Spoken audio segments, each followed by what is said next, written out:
Author, Arthur Conan Doyle. Story 2. The Red-Headed League. I had called upon my friend, Mr. Sherlock Holmes, one day in the autumn of last year, and found him in deep conversation with a very stout, florid-faced, elderly gentleman with fiery red hair. With an apology for my intrusion, I was about to withdraw when Holmes pulled me abruptly into the room, and closed the door behind me. "You could not possibly have come at a better time, my dear Watson," he said cordially. "I was afraid that you were engaged." "So I am. Very much so."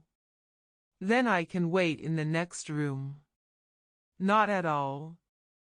This gentleman, Mr. Wilson, has been my partner and helper in many of my most successful cases, and I have no doubt that he will be of the utmost use to me in yours also."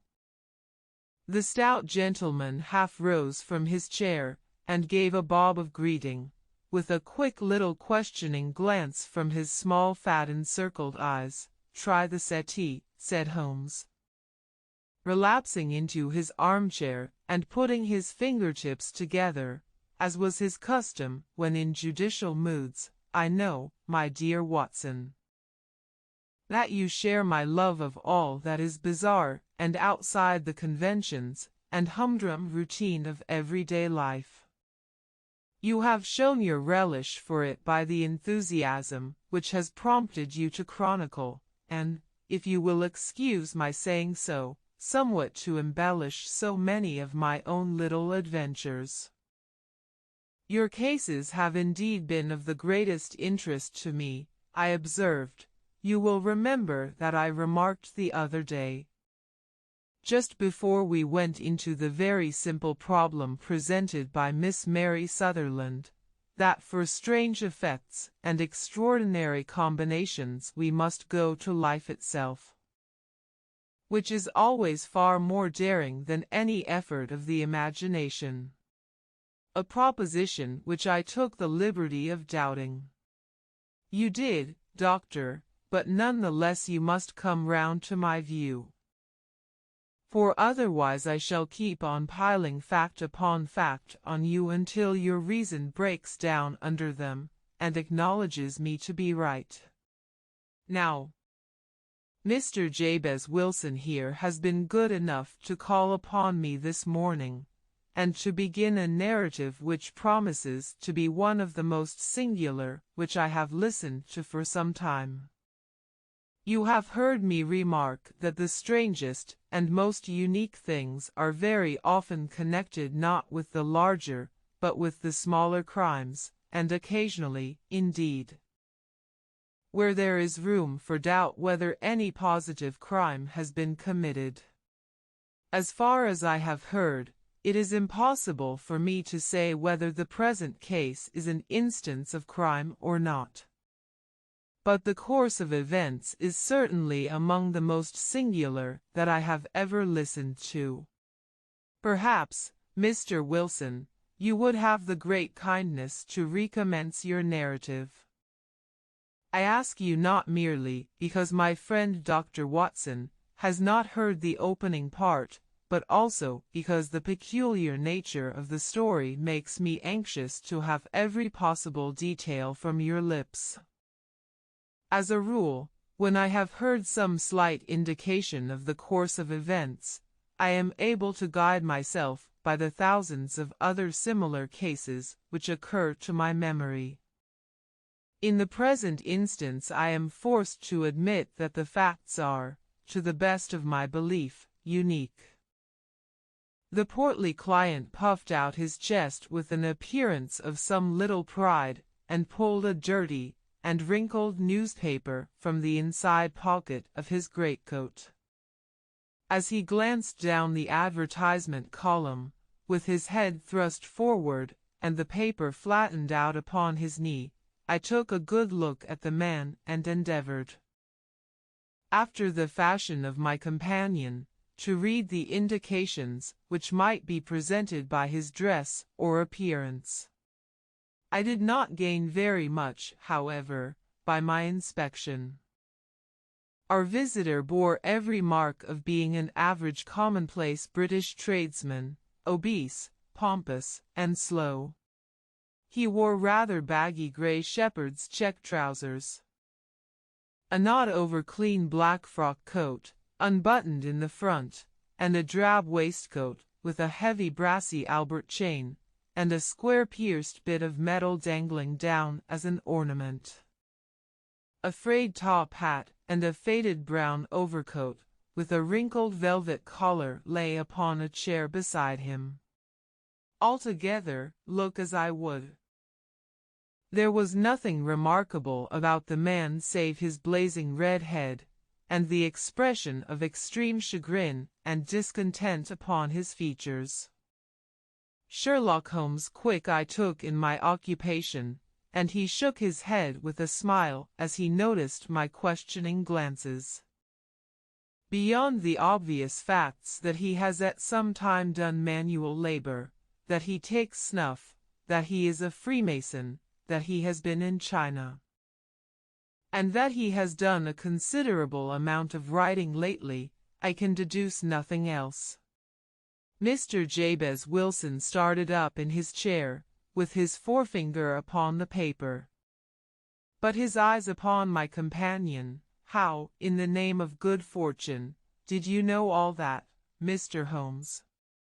He asked. How did you know, for example, that I did manual labor?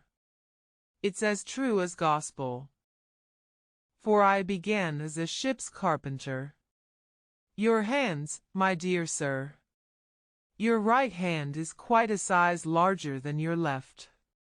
You have worked with it, and the muscles are more developed. Well, the snuff, then, and the Freemasonry? I won't insult your intelligence by telling you how I read that, especially as, rather against the strict rules of your order, you use an arc and compass breastpin. Ah, of course, I forgot that. But the writing? What else can be indicated by that right cuff so very shiny for 5 inches? And the left one with the smooth patch near the elbow where you rested upon the desk? Well, but China? The fish that you have tattooed immediately above your right wrist could only have been done in China. I have made a small study of tattoo marks, and have even contributed to the literature of the subject. That trick of staining the fish's scales of a delicate pink is quite peculiar to China. When, in addition, I see a Chinese coin hanging from your watch chain, the matter becomes even more simple. Mr. Jabez Wilson laughed heavily. Well, I never, said he, I thought at first that you had done something clever, but I see that there was nothing in it after all. I begin to think, Watson, said Holmes, that I make a mistake in explaining. Omni ignotum pro magnifico, you know. And my poor little reputation, such as it is, will suffer shipwreck if I am so candid. Can you not find the advertisement, Mr. Wilson? Yes, I have got it now, he answered with his thick red finger planted halfway down the column. Here it is. This is what began it all. You just read it for yourself, sir. I took the paper from him and read as follows. To the Red-Headed League, on account of the bequest of the late Ezekiah Hopkins, of Lebanon, Pennsylvania, USA. There is now another vacancy open which entitles a member of the League to a salary of £1 for a week for purely nominal services. All red-headed men who are sound in body and mind, and above the age of 21 years, are eligible. Apply in person on Monday, at 11 o'clock, to Duncan Ross, at the offices of the League. 7 Pope's Court, Fleet Street. What on earth does this mean? I ejaculated after I had twice read over the extraordinary announcement. Holmes chuckled and wriggled in his chair. As was his habit when in high spirits, "It is a little off the beaten track, isn't it?" said he. "And now, Mr. Wilson, off you go at scratch and tell us all about yourself, your household, and the effect which this advertisement had upon your fortunes. You will first make a note, Doctor, of the paper and the date. It is the Morning Chronicle of April 27, 1890. Just 2 months ago. Very good. Now, Mr. Wilson? Well, it is just as I have been telling you, Mr. Sherlock Holmes," said Jabez Wilson, mopping his forehead. "I have a small pawnbroker's business at Coburg Square, near the city. It's not a very large affair, and of late years it has not done more than just give me a living. I used to be able to keep 2 assistants, but now I only keep 1. And I would have a job to pay him, but that he is willing to come for half wages so as to learn the business." "What is the name of this obliging youth?" asked Sherlock Holmes. "His name is Vincent Spaulding, and he's not such a youth, either. It's hard to say his age. I should not wish a smarter assistant, Mr. Holmes.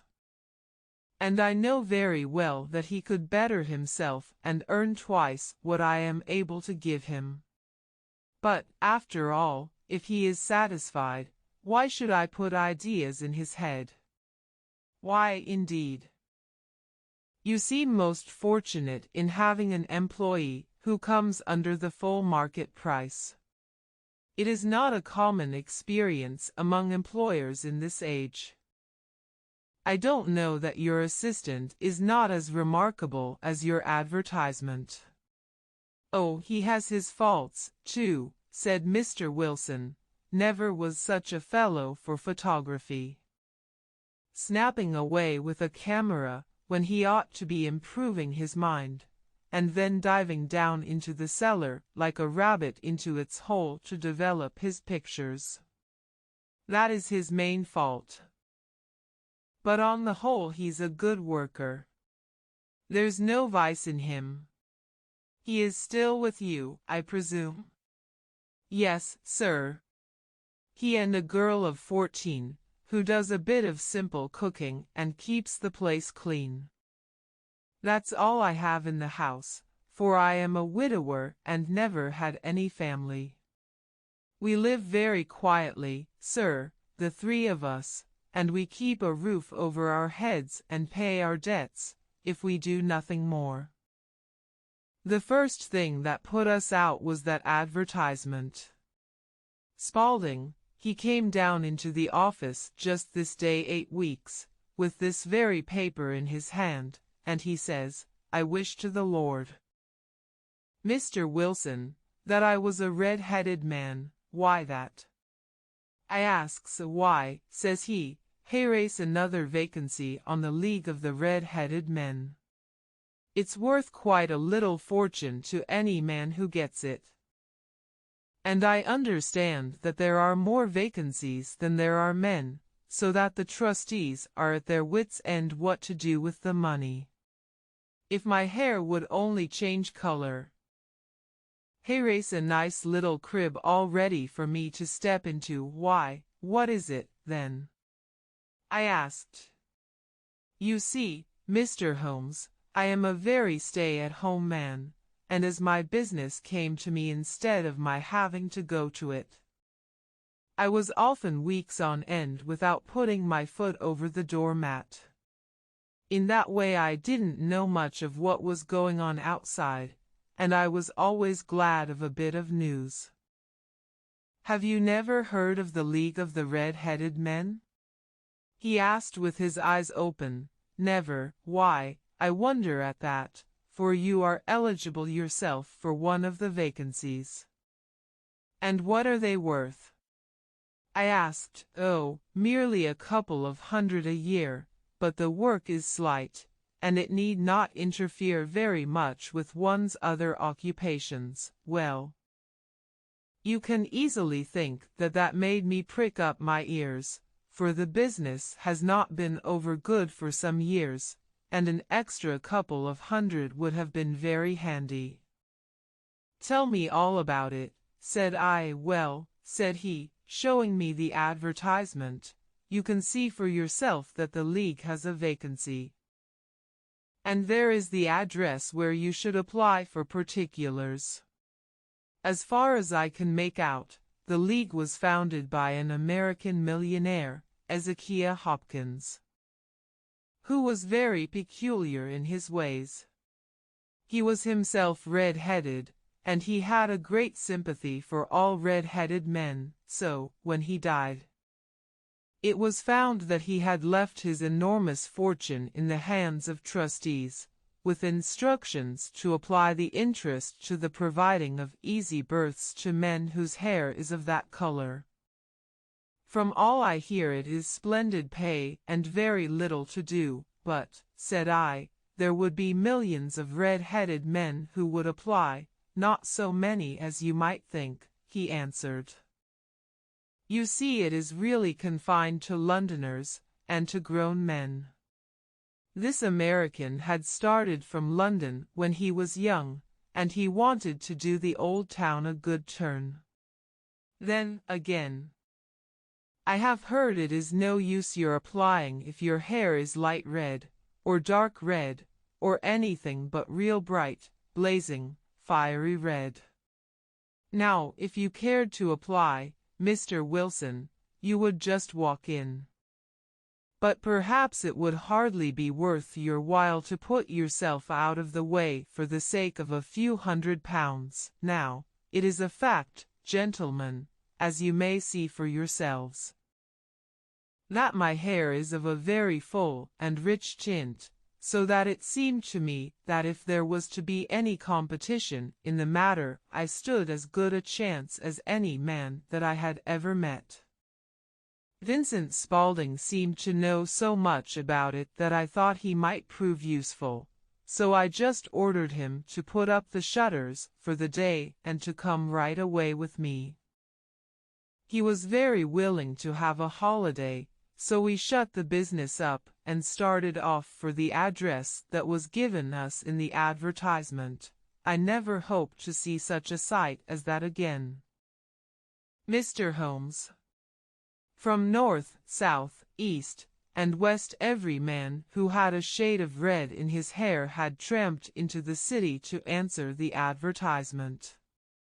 Fleet Street was choked with red-headed folk, and Pope's Court looked like a coster's orange barrow.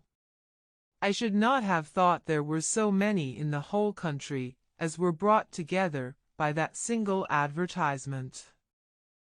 Every shade of color they were: straw, lemon, orange, brick, Irish setter, liver, clay, but, as Spaulding said, there were not many who had the real vivid flame-colored tint. When I saw how many were waiting, I would have given it up in despair, but Spaulding would not hear of it.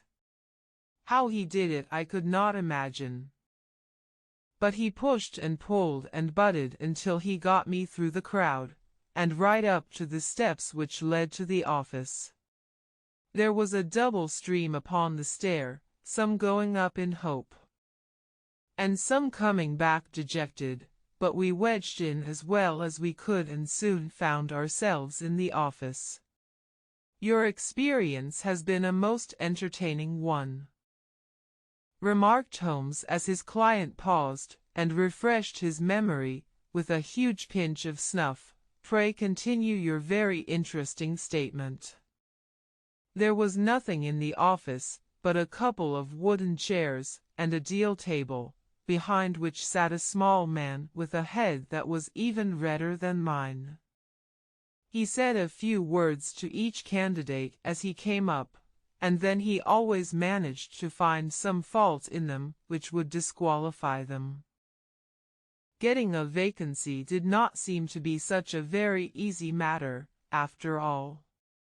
However, when our turn came, the little man was much more favorable to me than to any of the others. And he closed the door as we entered, so that he might have a private word with us. "This is Mr. Jabez Wilson," said my assistant, "and he is willing to fill a vacancy in the league." "And he is admirably suited for it," the other answered. "He has every requirement. I cannot recall when I have seen anything so fine." He took a step backward, cocked his head on one side, and gazed at my hair until I felt quite bashful. Then suddenly he plunged forward, wrung my hand, and congratulated me warmly on my success. "It would be injustice to hesitate," said he. "You will, however, I am sure, excuse me for taking an obvious precaution." With that he seized my hair in both his hands, and tugged until I yelled with the pain. "There is water in your eyes," said he as he released me. "I perceive that all is as it should be. But we have to be careful, for we have twice been deceived by wigs, and once by paint. I could tell you tales of cobbler's wax which would disgust you with human nature." He stepped over to the window and shouted through it at the top of his voice that the vacancy was filled.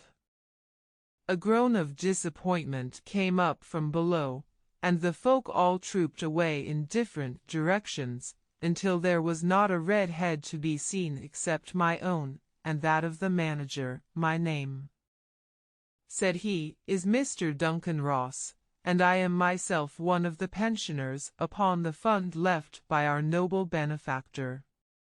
"Are you a married man, Mr. Wilson?" "Have you a family?" I answered that I had not. His face fell immediately. "Dear me," he said gravely, "that is very serious indeed. I am sorry to hear you say that." The fund was, of course, for the propagation and spread of the red heads as well as for their maintenance. "It is exceedingly unfortunate that you should be a bachelor." My face lengthened at this, Mr. Holmes, for I thought that I was not to have the vacancy after all, but after thinking it over for a few minutes he said that it would be all right. "In the case of another," said he, "the objection might be fatal, but we must stretch a point in favor of a man with such a head of hair as yours. When shall you be able to enter upon your new duties?" "Well, it is a little awkward, for I have a business already," said I. "Oh, never mind about that, Mr. Wilson," said Vincent Spaulding. "I should be able to look after that for you." "What would be the hours?" I asked. 10 to 2. Now a pawnbroker's business is mostly done of an evening, Mr. Holmes, especially Thursday and Friday evening, which is just before payday. So it would suit me very well to earn a little in the mornings. Besides, I knew that my assistant was a good man, and that he would see to anything that turned up. "That would suit me very well," said I, "and the pay is £1 for a week, and the work is purely nominal." "What do you call purely nominal?" "Well, you have to be in the office, or at least in the building, the whole time. If you leave, you forfeit your whole position forever. The will is very clear upon that point. You don't comply with the conditions if you budge from the office during that time. It's only 4 hours a day, and I should not think of leaving," said I. "No excuse will avail," said Mr. Duncan Ross, "neither sickness nor business nor anything else." There you must stay, or you lose your billet, and the work is to copy out the Encyclopedia Britannica. There is the first volume of it in that press. You must find your own ink, pens, and blotting paper. But we provide this table and chair. Will you be ready tomorrow? Certainly, I answered. Then, goodbye, Mr. Jabez Wilson. And let me congratulate you once more on the important position which you have been fortunate enough to gain. He bowed me out of the room, and I went home with my assistant. Hardly knowing what to say or do, I was so pleased at my own good fortune. Well, I thought over the matter all day, and by evening I was in low spirits again. For I had quite persuaded myself that the whole affair must be some great hoax or fraud, though what its object might be I could not imagine. It seemed altogether past belief that anyone could make such a will, or that they would pay such a sum for doing anything so simple as copying out the Encyclopedia Britannica. Vincent Spaulding did what he could to cheer me up, but by bedtime I had reasoned myself out of the whole thing. However, in the morning I determined to have a look at it anyhow.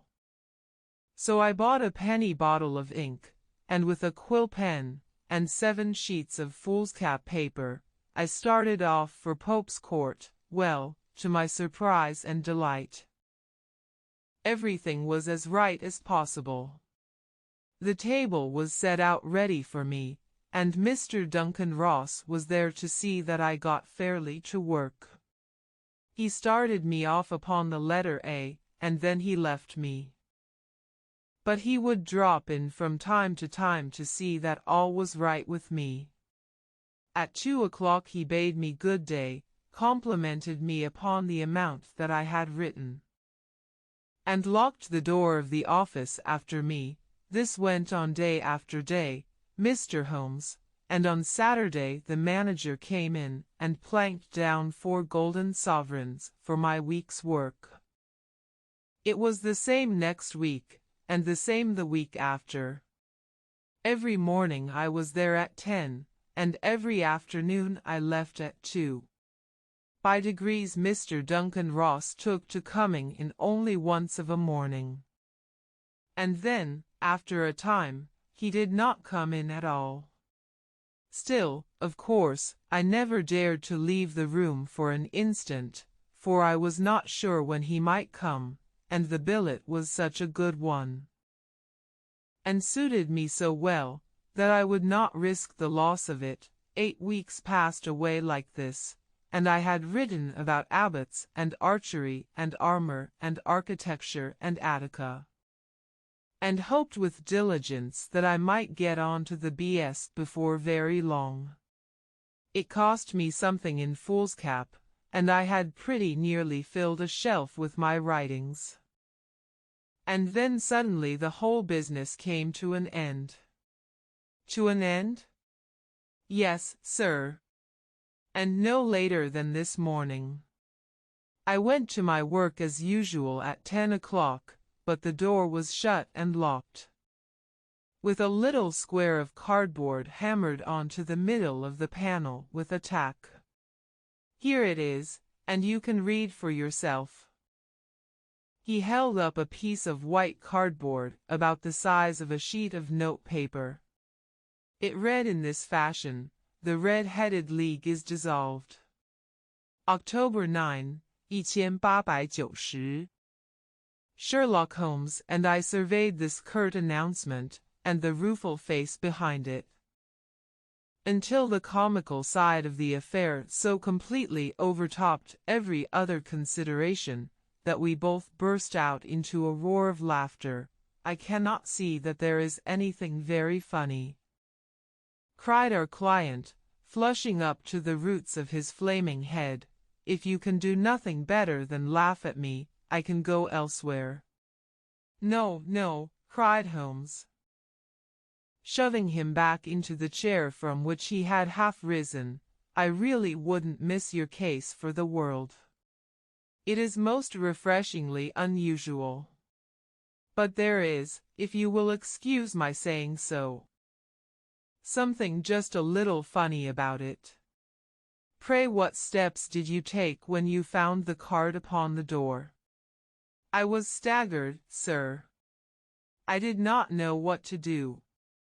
Then I called at the offices round, but none of them seemed to know anything about it. Finally, I went to the landlord, who is an accountant living on the ground floor, and I asked him if he could tell me what had become of the Red-Headed League. He said that he had never heard of any such body. Then I asked him who Mr. Duncan Ross was. He answered that the name was new to him. Well, said I, the gentleman at no. For what, the red-headed man? Yes, oh, said he, his name was William Morris. He was a solicitor, and was using my room as a temporary convenience until his new premises were ready. He moved out yesterday. Where could I find him? Oh, at his new offices. He did tell me the address. Yes, 17 King Edward Street, near St. Paul's. I started off, Mr. Holmes, but when I got to that address it was a manufactory of artificial kneecaps, and no one in it had ever heard of either Mr. William Morris or Mr. Duncan Ross. And what did you do then? Asked Holmes. I went home to Saxe-Coburg Square, and I took the advice of my assistant. But he could not help me in any way. He could only say that if I waited I should hear by post. But that was not quite good enough, Mr. Holmes. I did not wish to lose such a place without a struggle. So, as I had heard that you were good enough to give advice to poor folk who were in need of it, I came right away to you. And you did very wisely, said Holmes. Your case is an exceedingly remarkable one, and I shall be happy to look into it. From what you have told me I think that it is possible that graver issues hang from it than might at first sight appear. Grave enough, said Mr. Jabez Wilson. Why, I have lost £4 a week. As far as you are personally concerned, remarked Holmes, I do not see that you have any grievance against this extraordinary league. On the contrary, you are, as I understand, richer by some 30 英镑, to say nothing of the minute knowledge which you have gained on every subject which comes under the letter A. You have lost nothing by them. No, sir. But I want to find out about them, and who they are, and what their object was in playing this prank, if it was a prank, upon me. It was a pretty expensive joke for them, for it cost them £32. We shall endeavor to clear up these points for you. And, first, 1 or 2 questions, Mr. Wilson. This assistant of yours who first called your attention to the advertisement, how long had he been with you? About a month then. How did he come? In answer to an advertisement. Was he the only applicant? No, I had a dozen. Why did you pick him? Because he was handy and would come cheap. At half wages, in fact. Yes. What is he like, this Vincent Spaulding? Small, stout-built.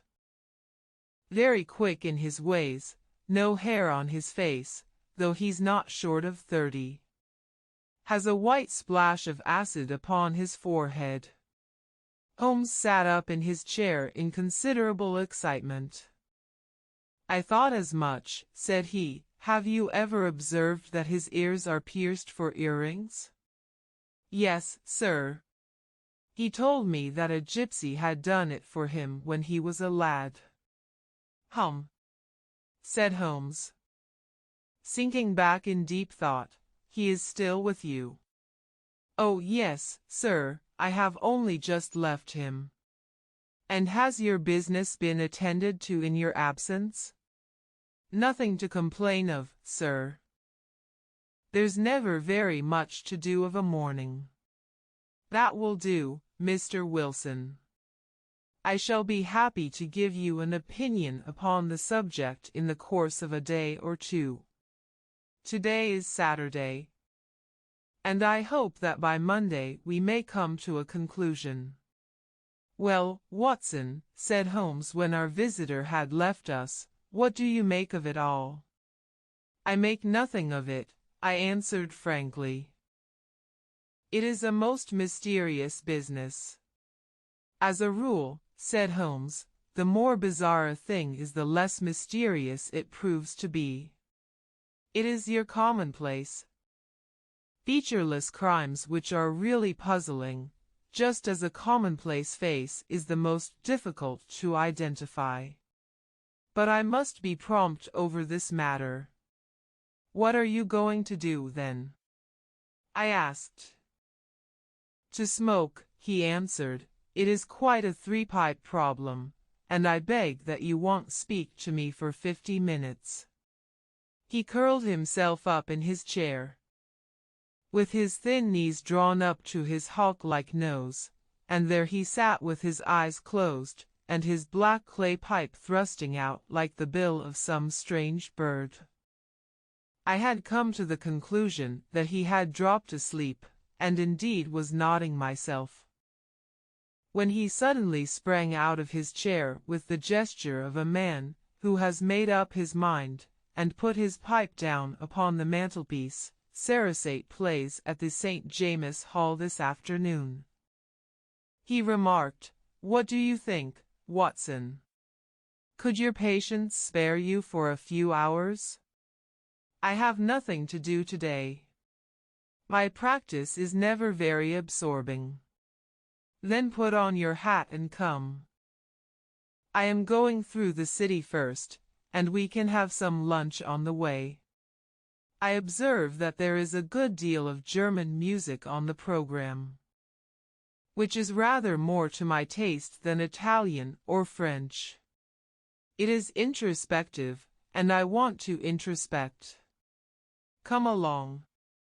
We travelled by the Underground as far as Aldersgate, and a short walk took us to Saxe-Coburg Square, the scene of the singular story which we had listened to in the morning. It was a poky, little, shabby genteel place, where 4 lines of dingy 2-storied brick houses looked out into a small railed-in enclosure, where a lawn of weedy grass and a few clumps of faded laurel bushes made a hard fight against a smoke-laden and uncongenial atmosphere. 3 gilt balls and a brown board with Jabez Wilson, in white letters, upon a corner house, announced the place where our red-headed client carried on his business. Sherlock Holmes stopped in front of it with his head on one side, and looked it all over, with his eyes shining brightly between puckered lids. Then he walked slowly up the street, and then down again to the corner, still looking keenly at the houses. Finally he returned to the pawnbroker's, and, having thumped vigorously upon the pavement with his stick 2 or 3 times, he went up to the door and knocked. It was instantly opened by a bright-looking, clean-shaven young fellow, who asked him to step in. "Thank you," said Holmes. "I only wished to ask you how you would go from here to the Strand." "3rd right, 4th left," answered the assistant promptly, closing the door.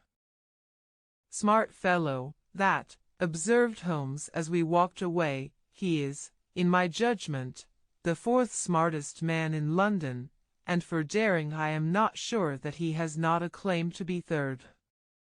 I have known something of him before." "Evidently," said I, Mr. Wilson's assistant counts for a good deal in this mystery of the Red-Headed League. I am sure that you inquired your way merely in order that you might see him. Not him. What then? The knees of his trousers. And what did you see? What I expected to see.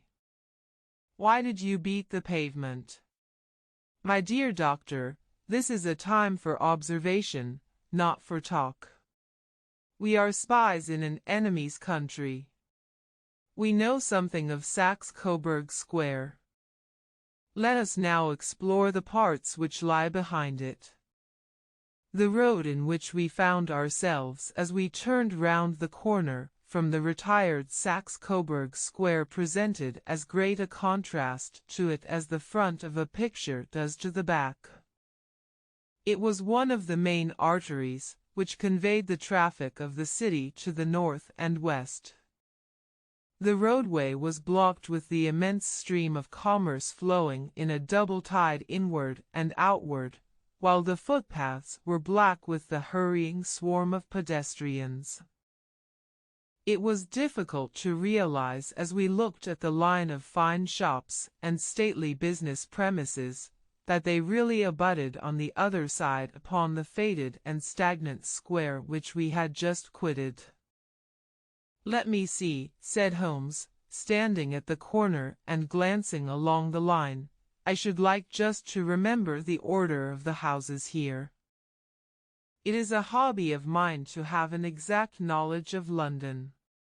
There is Mortimer's, the tobacconist, the little newspaper shop, the Coburg branch of the City and Suburban Bank, the vegetarian restaurant, and McFarlane's carriage building depot. That carries us right on to the other block. And now, Doctor, we've done our work, so it's time we had some play. A sandwich and a cup of coffee, and then off to Violin Land, where all is sweetness and delicacy and harmony, and there are no red-headed clients to vex us with their conundrums." My friend was an enthusiastic musician, being himself not only a very capable performer, but a composer of no ordinary merit. All the afternoon he sat in the stalls wrapped in the most perfect happiness, gently waving his long, thin fingers in time to the music, while his gently smiling face and his languid, dreamy eyes were as unlike those of Holmes the sleuth-hound, Holmes the relentless, keen-witted, ready-handed criminal agent, as it was possible to conceive. In his singular character the dual nature alternately asserted itself, and his extreme exactness and astuteness represented, as I have often thought, the reaction against the poetic and contemplative mood which occasionally predominated in him. The swing of his nature took him from extreme languor to devouring energy, and, as I knew well, he was never so truly formidable as when, for days on end, he had been lounging in his armchair amid his improvisations and his black-letter editions. Then it was that the lust of the chase would suddenly come upon him, and that his brilliant reasoning power would rise to the level of intuition, until those who were unacquainted with his methods would look askance at him as on a man whose knowledge was not that of other mortals. When I saw him that afternoon so enwrapped in the music at St. James's Hall, I felt that an evil time might be coming upon those whom he had set himself to hunt down. "You want to go home?" "No doubt, Doctor," he remarked as we emerged. "Yes, it would be as well. And I have some business to do which will take some hours. This business at Coburg Square is serious." "Why serious?" "A considerable crime is in contemplation. I have every reason to believe that we shall be in time to stop it. But today being Saturday rather complicates matters. I shall want your help tonight. At what time? 10 will be early enough. I shall be at Baker Street at 10. Very well. And, I say, Doctor, there may be some little danger. So kindly put your army revolver in your pocket.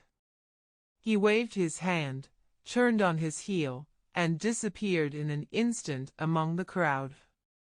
I trust that I am not more dense than my neighbors. But I was always oppressed with a sense of my own stupidity in my dealings with Sherlock Holmes. Here I had heard what he had heard, I had seen what he had seen. And yet from his words it was evident that he saw clearly not only what had happened, but what was about to happen, while to me the whole business was still confused and grotesque. As I drove home to my house in Kensington, I thought over it all, from the extraordinary story of the red-headed copier of the encyclopedia down to the visit to Saxe-Coburg Square, and the ominous words with which he had parted from me. What was this nocturnal expedition, and why should I go armed? Where were we going, and what were we to do? I had the hint from Holmes that this smooth-faced pawnbroker's assistant was a formidable man, a man who might play a deep game. I tried to puzzle it out, but gave it up in despair and set the matter aside until night should bring an explanation. It was 9:15 when I started from home and made my way across the park, and so through Oxford Street to Baker Street. 2 hansoms were standing at the door, and as I entered the passage, I heard the sound of voices from above. On entering his room, I found Holmes in animated conversation with 2 men, one of whom I recognized as Peter Jones, the official police agent, while the other was a long, thin, sad-faced man with a very shiny hat and oppressively respectable frock coat. Our party is complete, said Holmes, buttoning up his pea jacket and taking his heavy hunting crop from the rack. Watson, I think you know Mr. Jones, of Scotland Yard? Let me introduce you to Mr. Merryweather, who is to be our companion in tonight's adventure.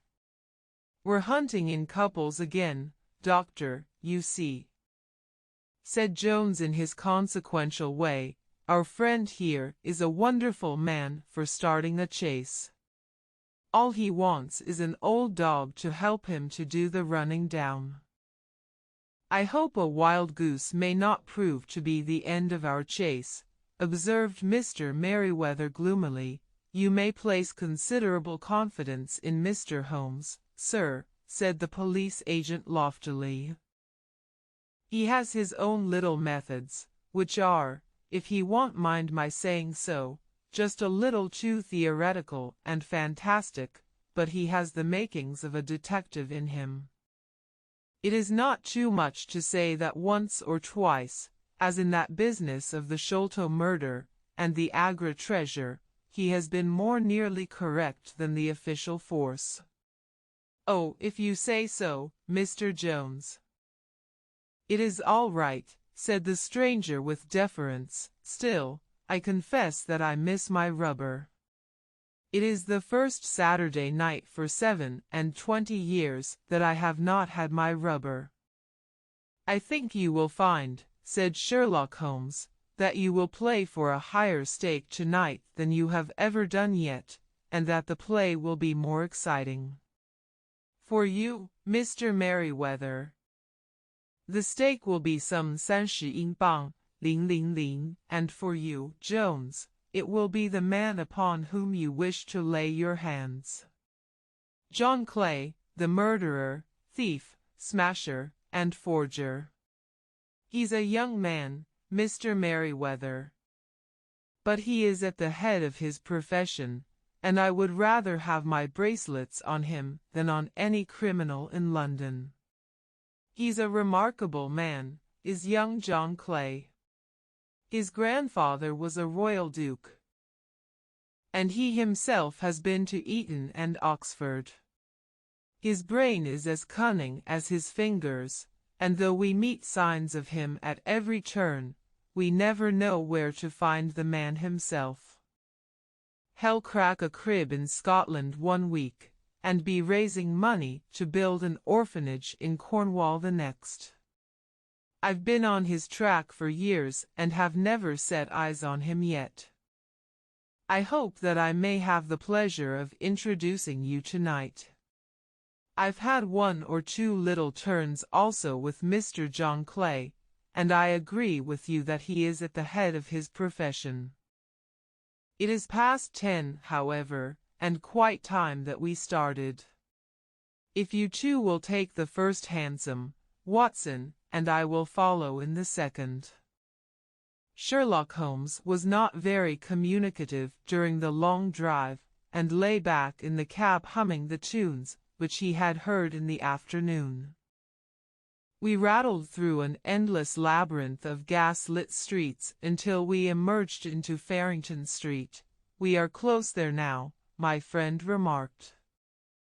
"This fellow Merryweather is a bank director, and personally interested in the matter. I thought it as well to have Jones with us also.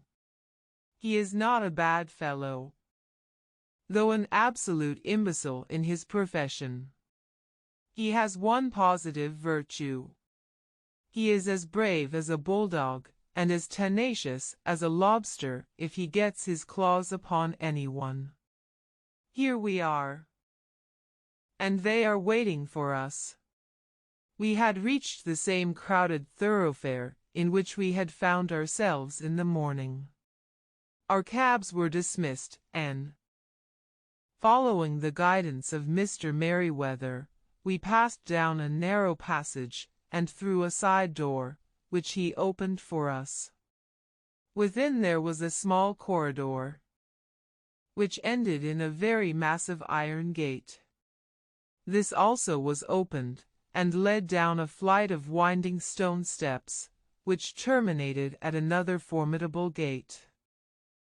Mr. Merryweather stopped to light a lantern, and then conducted us down a dark, earth-smelling passage, and so, after opening a third door, into a huge vault or cellar, which was piled all round with crates and massive boxes.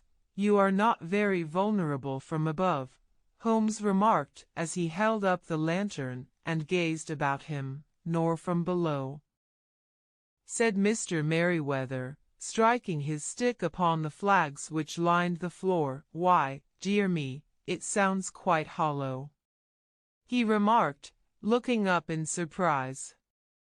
"I must really ask you to be a little more quiet," said Holmes severely. "You have already imperiled the whole success of our expedition. Might I beg that you would have the goodness to sit down upon one of those boxes, and not to interfere?"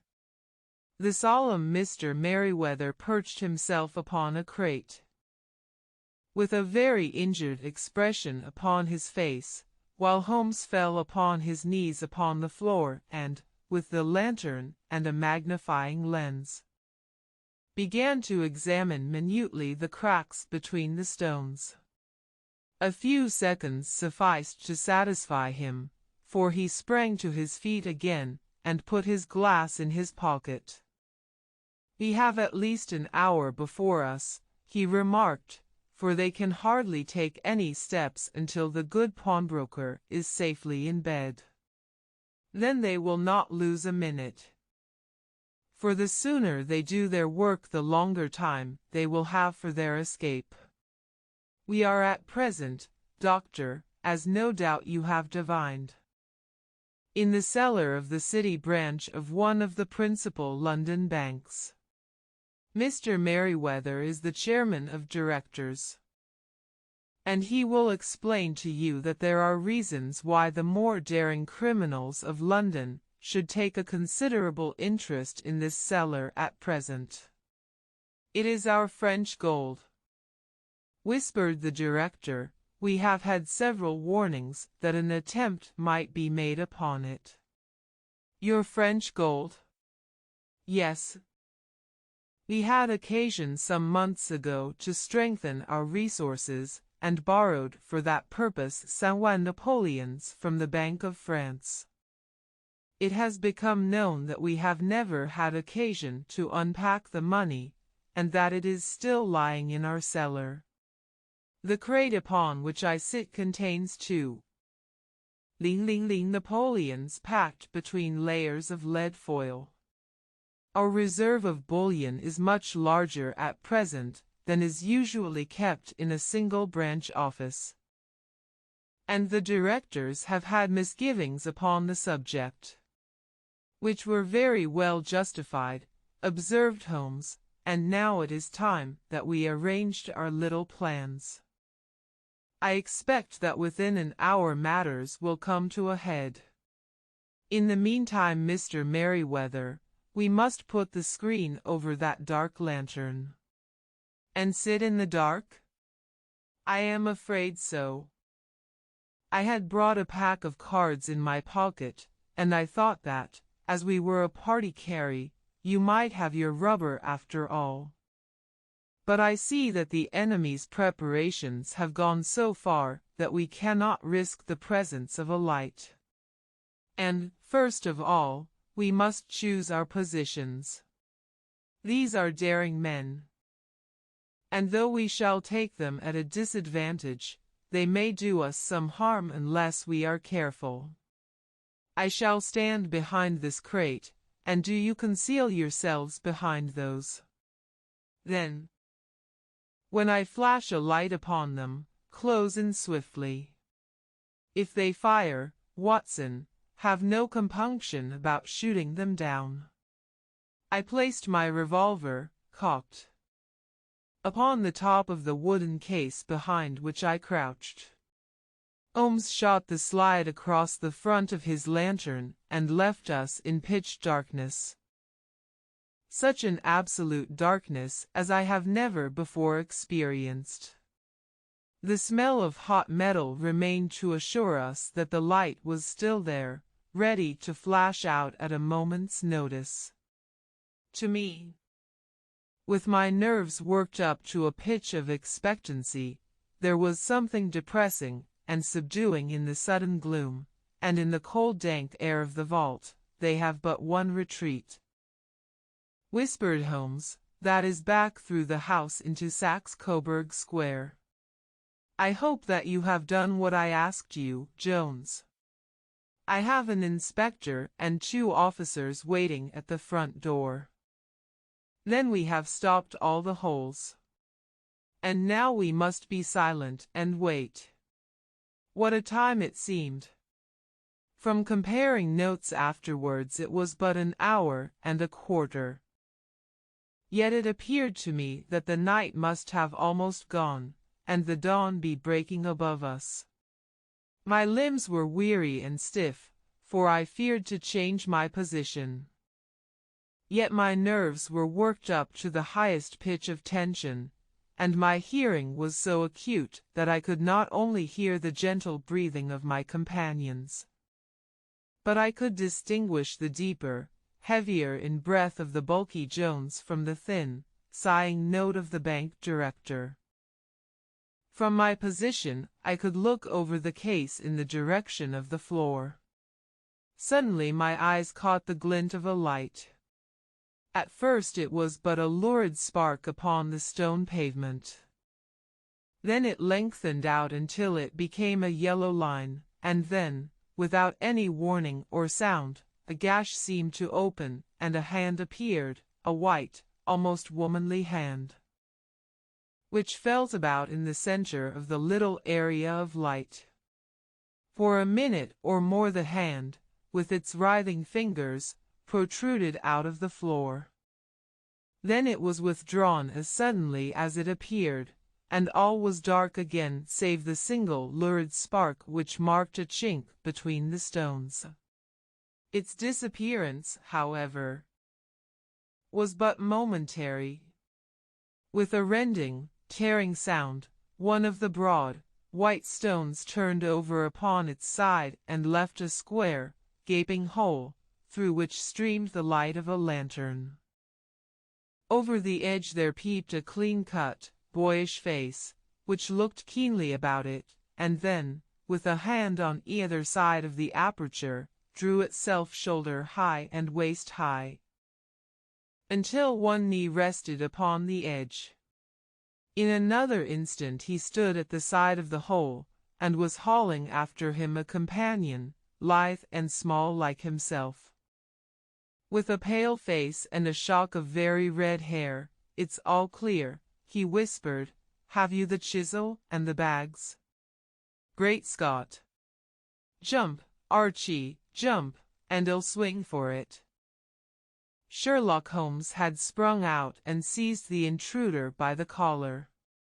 The other dived down the hole, and I heard the sound of rending cloth as Jones clutched at his skirts.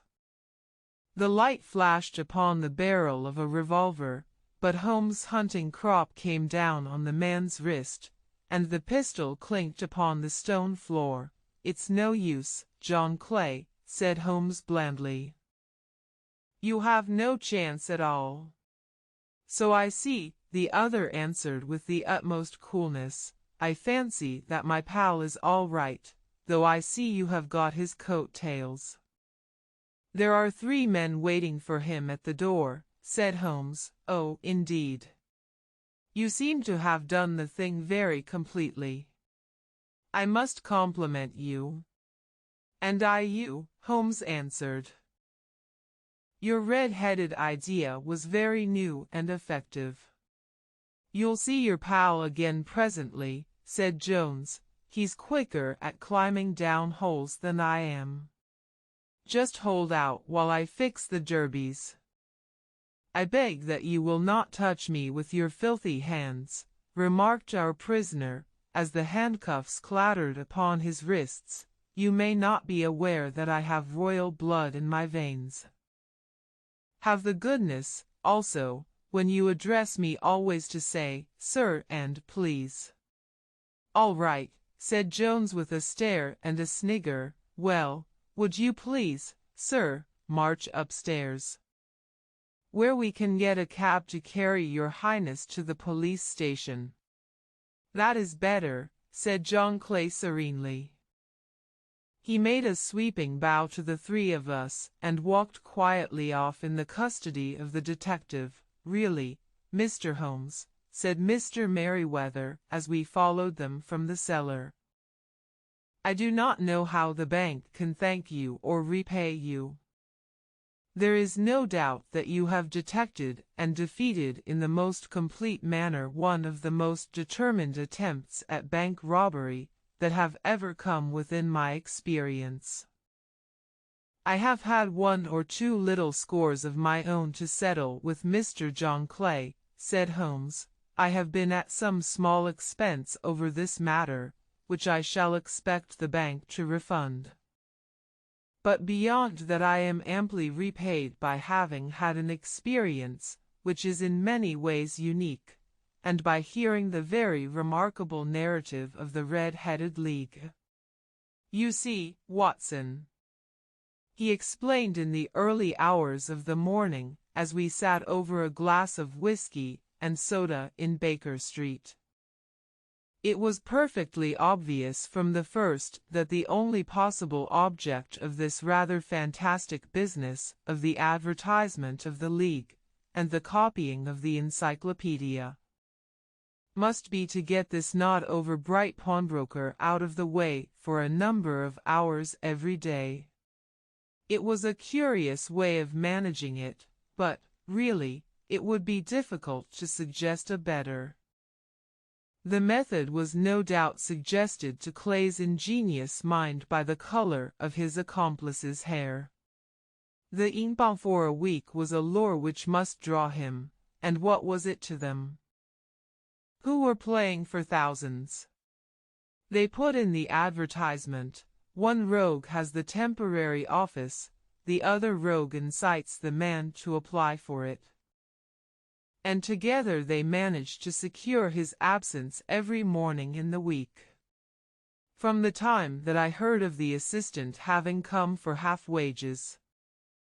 It was obvious to me that he had some strong motive for securing the situation. But how could you guess what the motive was? Had there been women in the house, I should have suspected a mere vulgar intrigue. That, however, was out of the question. The man's business was a small one, and there was nothing in his house which could account for such elaborate preparations and such an expenditure as they were at. It must, then, be something out of the house. What could it be?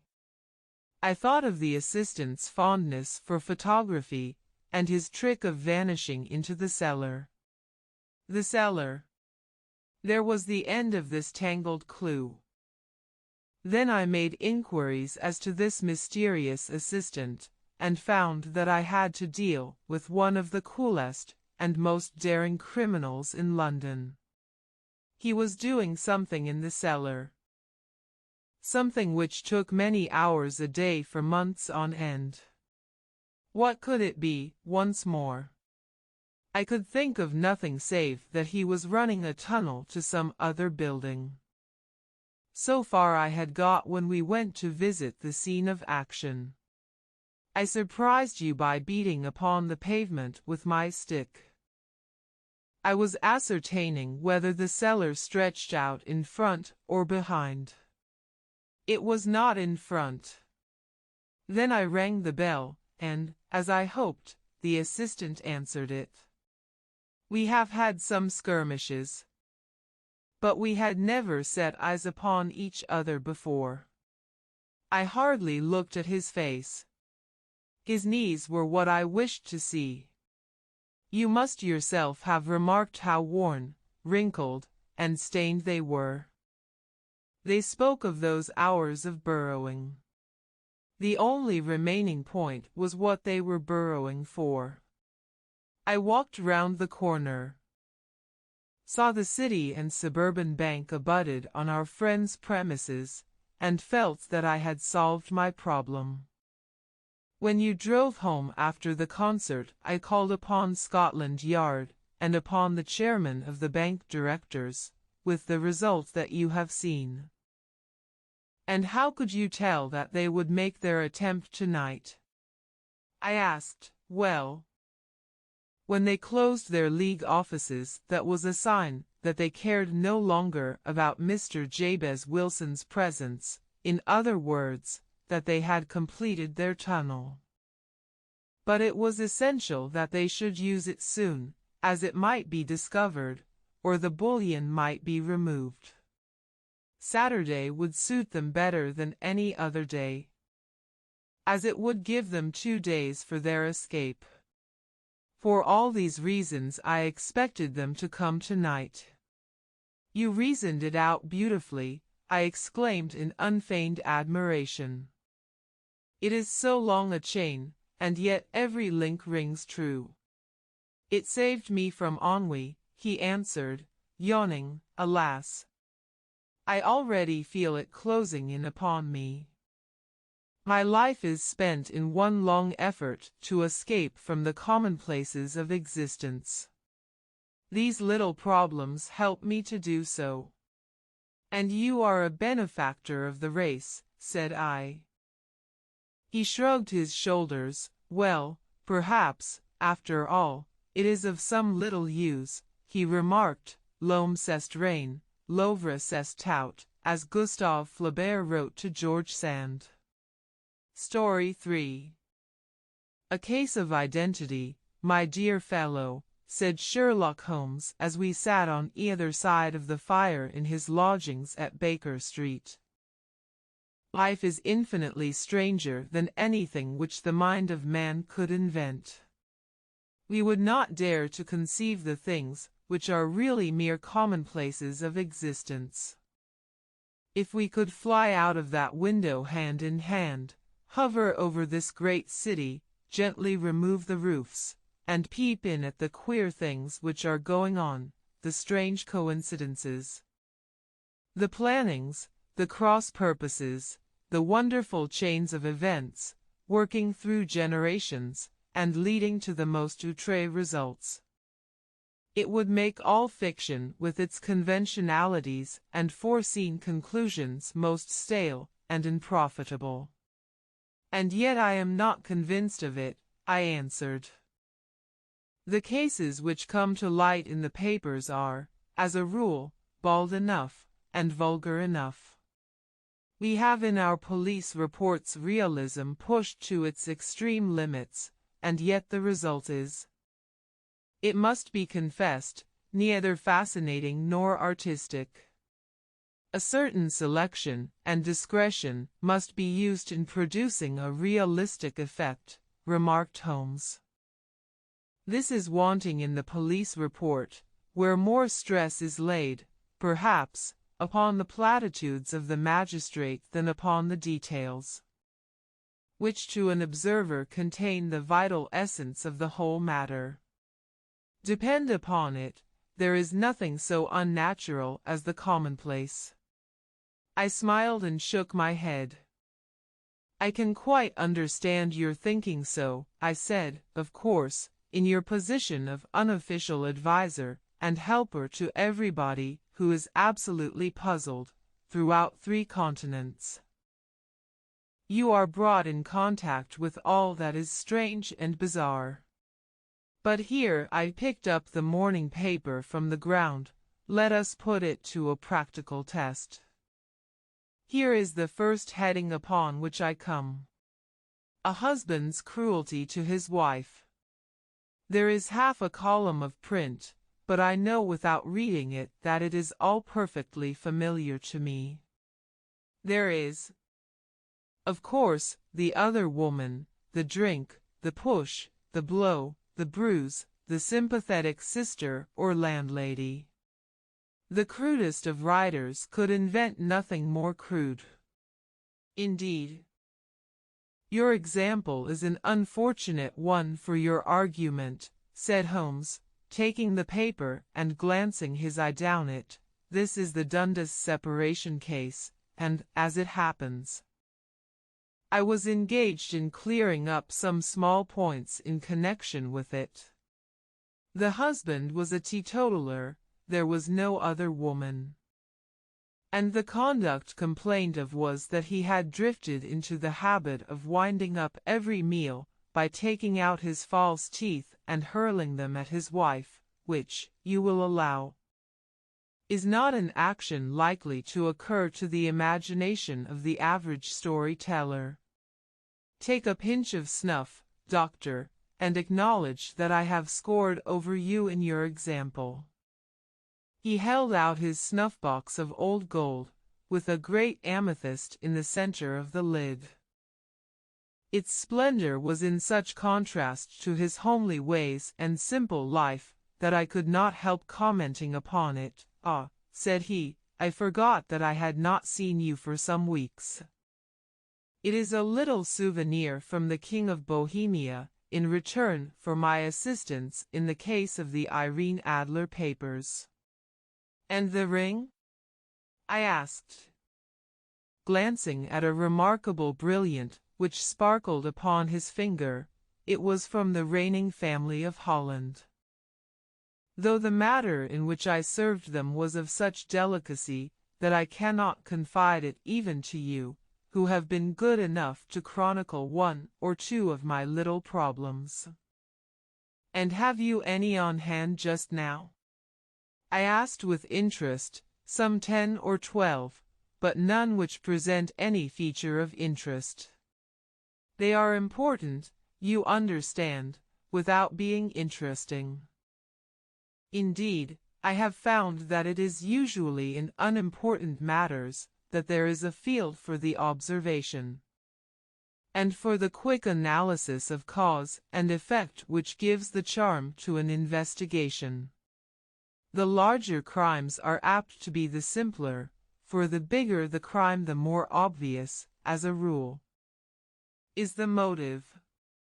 In these cases, save for one rather intricate matter which has been referred to me from Marseilles, there is nothing which presents any features of interest. It is possible, however, that I may have something better before very many minutes are over, for this is one of my clients, or I am much mistaken." He had risen from his chair, and was standing between the parted blinds gazing down into the dull neutral-tinted London street. Looking over his shoulder, I saw that on the pavement opposite there stood a large woman, with a heavy fur boa round her neck, and a large curling red feather in a broad-brimmed hat which was tilted in a coquettish Duchess of Devonshire fashion over her ear. From under this great panoply she peeped up in a nervous, hesitating fashion at our windows, while her body oscillated backward and forward, and her fingers fidgeted with her glove buttons. Suddenly, with a plunge, as of the swimmer who leaves the bank, she hurried across the road, and we heard the sharp clang of the bell. "I have seen those symptoms before," said Holmes, throwing his cigarette into the fire. "Oscillation upon the pavement always means an affaire de cœur." She would like advice, but is not sure that the matter is not too delicate for communication. And yet even here we may discriminate. When a woman has been seriously wronged by a man she no longer oscillates, and the usual symptom is a broken bell wire. Here we may take it that there is a love matter, but that the maiden is not so much angry as perplexed or grieved. But here she comes in person to resolve our doubts." As he spoke there was a tap at the door, and the boy in buttons entered to announce Miss Mary Sutherland, while the lady herself loomed behind his small black figure, like a full-sailed merchant man behind a tiny pilot boat. Sherlock Holmes welcomed her with the easy courtesy for which he was remarkable, and, having closed the door and bowed her into an armchair, he looked her over in the minute and yet abstracted fashion which was peculiar to him. "Do you not find," he said, "that with your short sight it is a little trying to do so much typewriting?" "I did at first," she answered, "but now I know where the letters are without looking." Then, suddenly realizing the full purport of his words, she gave a violent start and looked up, with fear and astonishment upon her broad, good-humored face. "You've heard about me, Mr. Holmes," she cried, "else how could you know all that?" "Never mind," said Holmes, laughing. "It is my business to know things. Perhaps I have trained myself to see what others overlook. If not, why should you come to consult me?" "I came to you, sir, because I heard of you from Mrs. Etheridge, whose husband you found so easy when the police and everyone had given him up for dead." "Oh, Mr. Holmes, I wish you would do as much for me. I'm not rich, but still I have 100 a year in my own right, besides the little that I make by the machine, and I would give it all to know what has become of Mr. Hosmer Angel." "Why did you come away to consult me in such a hurry?" asked Sherlock Holmes, with his finger-tips together and his eyes to the ceiling. Again a startled look came over the somewhat vacuous face of Miss Mary Sutherland. "Yes, I did bang out of the house," she said, "for it made me angry to see the easy way in which Mr. Windibank, that is, my father, took it all. He would not go to the police, and he would not go to you, and so at last, as he would do nothing and kept on saying that there was no harm done, it made me mad. And I just on with my things and came right away to you." "Your father," said Holmes, "your stepfather, surely, since the name is different." "Yes, my stepfather. I call him father. Though it sounds funny, too, for he is only 5 years and 2 months older than myself. And your mother is alive? Oh, yes, mother is alive and well. I wasn't best pleased, Mr. Holmes, when she married again so soon after father's death, and a man who was nearly 15 years younger than herself. Father was a plumber in the Tottenham Court Road, and he left a tidy business behind him, which mother carried on with Mr. Hardy, the foreman, but when Mr. Windibank came he made her sell the business, for he was very superior, being a traveller in wines. They got 4,700 英镑 for the goodwill and interest, which wasn't near as much as father could have got if he had been alive. I had expected to see Sherlock Holmes impatient under this rambling and inconsequential narrative, but, on the contrary, he had listened with the greatest concentration of attention. Your own little income, he asked, does it come out of the business? Oh, no, sir. It is quite separate, and was left me by my Uncle Ned in Auckland. It is in New Zealand stock, paying 4% £2,500 was the amount. But I can only touch the interest. You interest me extremely, said Holmes, and since you draw so large a sum as 100 a year, with what you earn into the bargain, you no doubt travel a little and indulge yourself in every way. I believe that a single lady can get on very nicely upon an income of about 60 英镑. I could do with much less than that, Mr. Holmes. But you understand that as long as I live at home I don't wish to be a burden to them, and so they have the use of the money just while I am staying with them. Of course, that is only just for the time. Mr. Windibank draws my interest every quarter and pays it over to mother, and I find that I can do pretty well with what I earn at typewriting. It brings me 2d a sheet, and I can often do from 15 to 20 sheets in a day. You have made your position very clear to me, said Holmes. This is my friend, Dr. Watson, before whom you can speak as freely as before myself. Kindly tell us now all about your connection with Mr. Hosmer Angel. A flush stole over Miss Sutherland's face, and she picked nervously at the fringe of her jacket. I met him first at the gasfitters' ball, she said. They used to send father tickets when he was alive, and then afterwards they remembered us, and sent them to mother. Mr. Windibank did not wish us to go. He never did wish us to go anywhere. He would get quite mad if I wanted so much as to join a Sunday school treat. But this time I was set on going, and I would go, for what right had he to prevent? He said the folk were not fit for us to know, when all father's friends were to be there. And he said that I had nothing fit to wear. When I had my purple plush that I had never so much as taken out of the drawer.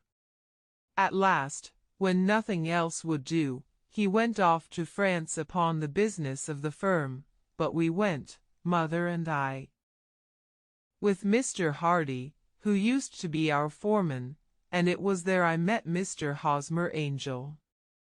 I suppose, said Holmes, that when Mr. Windibank came back from France he was very annoyed at your having gone to the ball.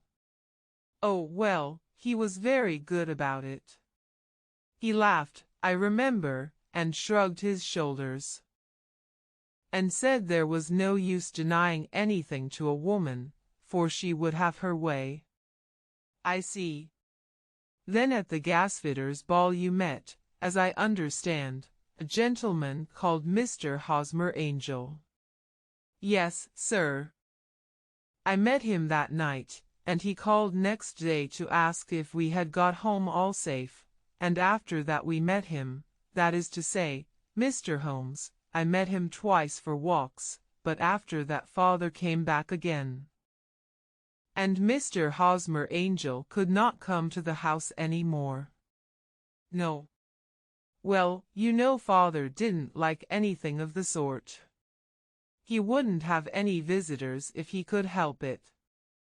And he used to say that a woman should be happy in her own family circle.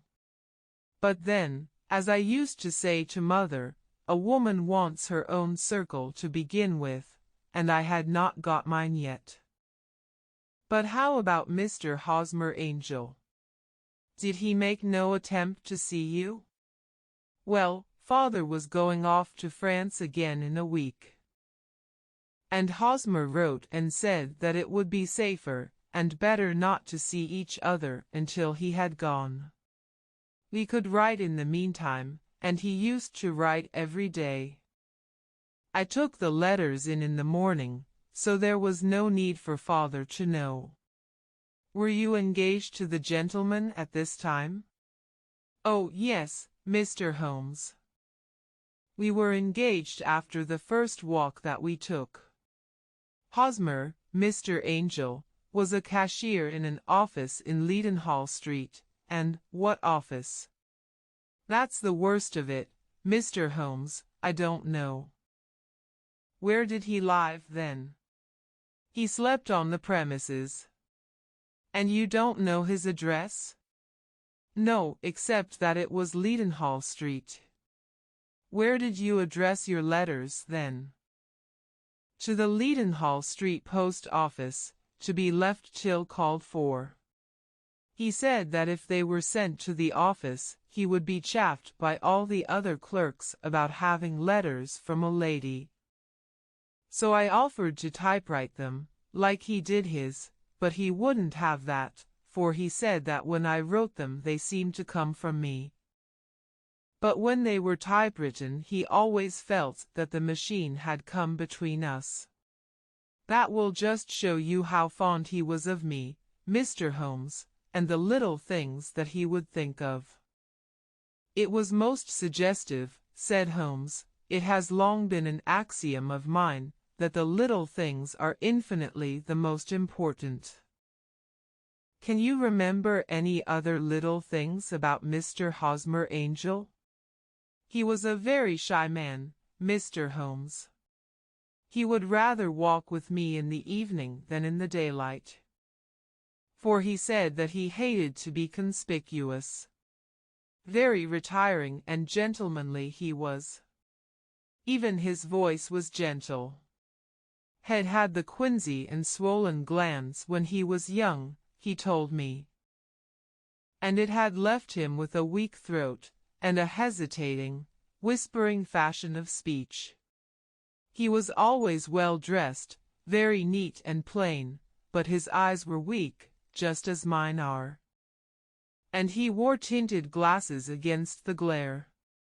Well, and what happened when Mr. Windibank, your stepfather, returned to France?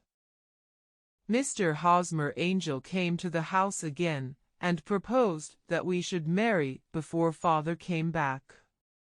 He was in dreadful earnest, and made me swear, with my hands on the testament, that whatever happened I would always be true to him. Mother said he was quite right to make me swear, and that it was a sign of his passion. Mother was all in his favor from the first, and was even fonder of him than I was. Then, when they talked of marrying within the week, I began to ask about father. But they both said never to mind about father, but just to tell him afterwards, and mother said she would make it all right with him.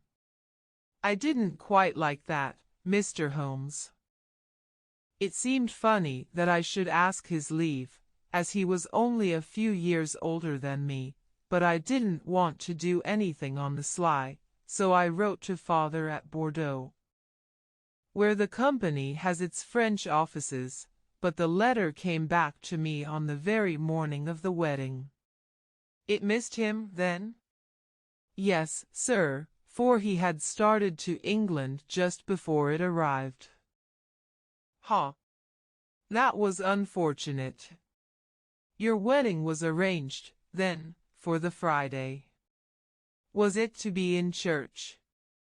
Yes, sir, but very quietly. It was to be at St. Saviour's, near King's Cross.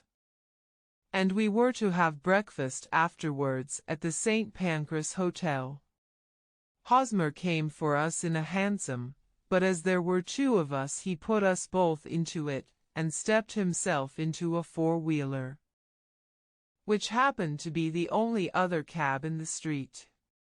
We got to the church first, and when the four-wheeler drove up we waited for him to step out, but he never did. And when the cabman got down from the box and looked, there was no one there. The cabman said that he could not imagine what had become of him, for he had seen him get in with his own eyes. That was last Friday, Mr. Holmes, and I have never seen or heard anything since then to throw any light upon what became of him. It seems to me that you have been very shamefully treated, said Holmes. Oh, no, sir. He was too good and kind to leave me so. Why, all the morning he was saying to me that, whatever happened, I was to be true. And that even if something quite unforeseen occurred to separate us, I was always to remember that I was pledged to him, and that he would claim his pledge sooner or later. It seems strange talk for a wedding morning, but what has happened since gives a meaning to it. Most certainly it does.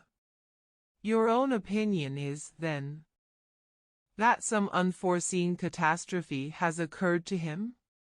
Yes, sir. I believe that he foresaw some danger, or else he would not have talked so. And then I think that what he foresaw happened. But you have no notion as to what it could have been. None. One more question. How did your mother take the matter? She was angry, and said that I was never to speak of the matter again. And your father? Did you tell him? Yes, and he seemed to think, with me, that something had happened, and that I should hear of Hosmer again. As he said, what interest could anyone have in bringing me to the doors of the church, and then leaving me? Now, if he had borrowed my money, or if he had married me, and got my money settled on him, there might be some reason, but Hosmer was very independent about money, and never would look at a shilling of mine. And yet, what could have happened? And why could he not write? Oh, it drives me half mad to think of it, and I can't sleep a wink at night. She pulled a little handkerchief out of her muff, and began to sob heavily into it. I shall glance into the case for you, said Holmes, rising, and I have no doubt that we shall reach some definite result. Let the weight of the matter rest upon me now, and do not let your mind dwell upon it further. Above all, try to let Mr. Hosmer Angel vanish from your memory, as he has done from your life. Then you don't think you'll see him again? I fear not. Then what has happened to him? You will leave that question in my hands. I should like an accurate description of him, and any letters of his which you can spare. I advertised for him in last Saturday's Chronicle, said she. Here is the slip, and here are 4 letters from him. Thank you. And your address? No. Saint-Leon Place, Camberwell. Mr. Angel's address you never had, I understand. Where is your father's place of business? He travels for Westhouse and Marbank, the great claret importers of Fenchurch Street. Thank you. You have made your statement very clearly. You will leave the papers here, and remember the advice which I have given you. Let the whole incident be a sealed book, and do not allow it to affect your life. You are very kind, Mr. Holmes. But I cannot do that. I shall be true to Hosmer. He shall find me ready when he comes back. For all the preposterous hat and the vacuous face, there was something noble in the simple faith of our visitor which compelled our respect. She laid her little bundle of papers upon the table and went her way, with a promise to come again whenever she might be summoned. Sherlock Holmes sat silent for a few minutes with his fingertips still pressed together, his legs stretched out in front of him, and his gaze directed upward to the ceiling. Then he took down from the rack the old and oily clay pipe, which was to him as a counselor, and, having lit it, he leaned back in his chair, with the thick blue cloud wreaths spinning up from him, and a look of infinite languor in his face. Quite an interesting study, that maiden, he observed. I found her more interesting than her little problem, which, by the way, is rather a trite one. You will find parallel cases, if you consult my index, in Andover and 77. And there was something of the sort at The Hague last year. Old as is the idea, however, there were one or two details which were new to me. But the maiden herself was most instructive. You appeared to read a good deal upon her which was quite invisible to me, I remarked. Not invisible, but unnoticed, Watson. You did not know where to look. And so you missed all that was important. I can never bring you to realize the importance of sleeves, the suggestiveness of thumbnails, or the great issues that may hang from a bootlace. Now, what did you gather from that woman's appearance? Describe it. Well, she had a slate-colored, broad-brimmed straw hat, with a feather of a brickish red. Her jacket was black, with black beads sewn upon it, and a fringe of little black jet ornaments. Her dress was brown, rather darker than coffee color, with a little purple plush at the neck and sleeves. Her gloves were grayish and were worn through at the right forefinger. Her boots I didn't observe. She had small round, hanging gold earrings, and a general air of being fairly well-to-do in a vulgar, comfortable, easy-going way. Sherlock Holmes clapped his hands softly together and chuckled. "'Pon my word, Watson, you are coming along wonderfully. You have really done very well indeed. It is true that you have missed everything of importance, but you have hit upon the method. And you have a quick eye for color. Never trust to general impressions, my boy, but concentrate yourself upon details. My first glance is always at a woman's sleeve. In a man it is perhaps better first to take the knee of the trouser. As you observe, this woman had plush upon her sleeves, which is a most useful material for showing traces. The double line a little above the wrist, where the typewriter presses against the table, was beautifully defined.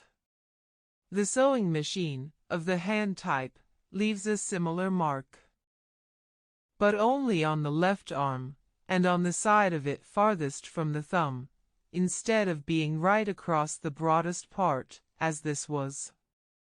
I then glanced at her face, and, observing the dint of a pince-nez at either side of her nose, I ventured a remark upon short sight and typewriting, which seemed to surprise her.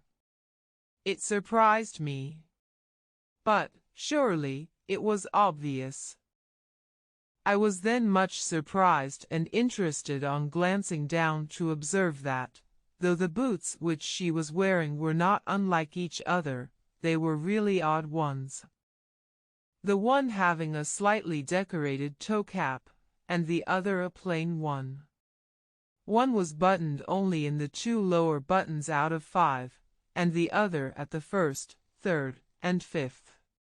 Now, when you see that a young lady, otherwise neatly dressed, has come away from home with odd boots, half-buttoned, it is no great deduction to say that she came away in a hurry.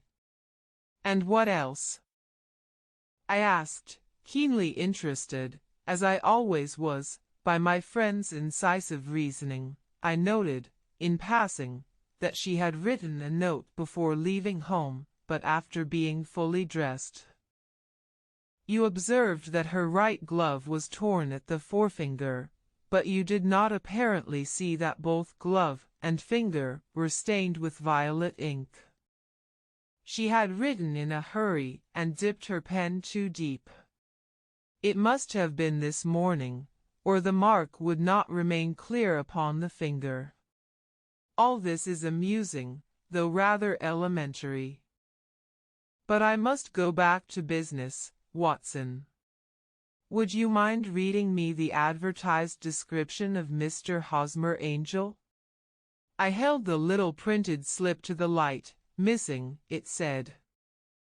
On the morning of the 14th, a gentleman named Hosmer Angel, about 5 feet 7 in height, strongly built, sallow complexion, black hair, a little bald in the center, bushy, black side whiskers and mustache, tinted glasses, slight infirmity of speech. Was dressed, when last seen, in black frock coat faced with silk, black waistcoat, gold Albert chain, and grey Harris tweed trousers, with brown gaiters over elastic-sided boots. Known to have been employed in an office in Leadenhall Street. Anybody bringing, and see, that will do, said Holmes. As to the letters, he continued, glancing over them, they are very commonplace. Absolutely no clue in them to Mr. Angel, save that he quotes Balzac once.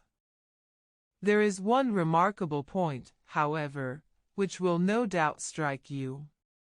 They are typewritten, I remarked. Not only that, but the signature is typewritten. Look at the neat little Hosmer Angel at the bottom. There is a date, you see, but no superscription except Leadenhall Street, which is rather vague. The point about the signature is very suggestive, in fact, we may call it conclusive. Of what? My dear fellow, is it possible you do not see how strongly it bears upon the case? I cannot say that I do, unless it were that he wished to be able to deny his signature if an action for breach of promise were instituted. No, that was not the point. However, I shall write 2 letters, which should settle the matter. One is to a firm in the city, the other is to the young lad's stepfather, Mr. Windibank, asking him whether he could meet us here at 6 o'clock tomorrow evening. It is just as well that we should do business with the male relatives. And now, Doctor, we can do nothing until the answers to those letters come, so we may put our little problem upon the shelf for the interim. I had had so many reasons to believe in my friend's subtle powers of reasoning and extraordinary energy in action, that I felt that he must have some solid grounds for the assured and easy demeanor with which he treated the singular mystery which he had been called upon to fathom.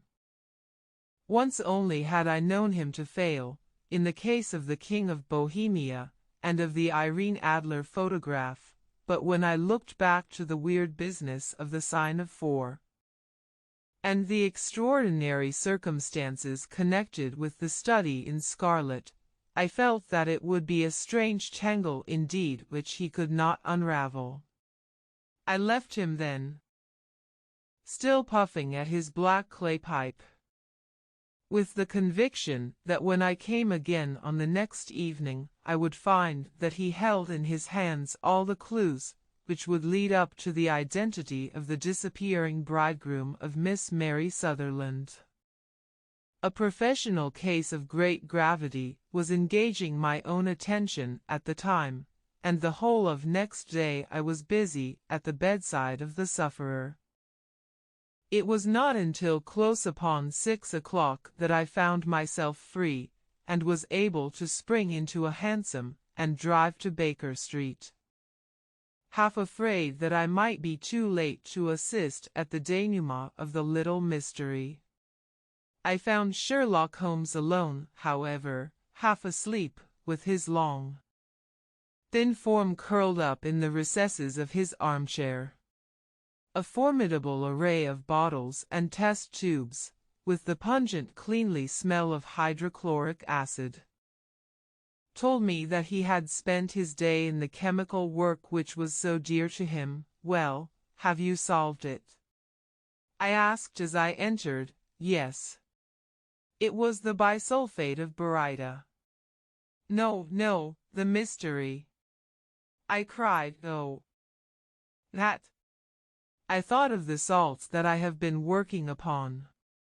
There was never any mystery in the matter, though, as I said yesterday, some of the details are of interest.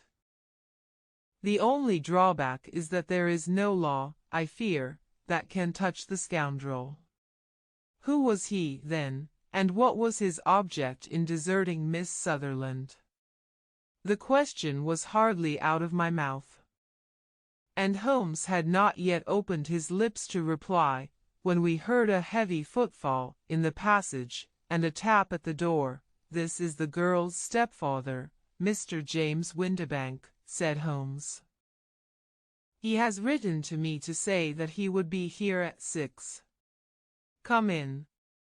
The man who entered was a sturdy, middle-sized fellow, some 30 years of age, clean-shaven, and sallow-skinned, with a bland, insinuating manner, and a pair of wonderfully sharp and penetrating gray eyes.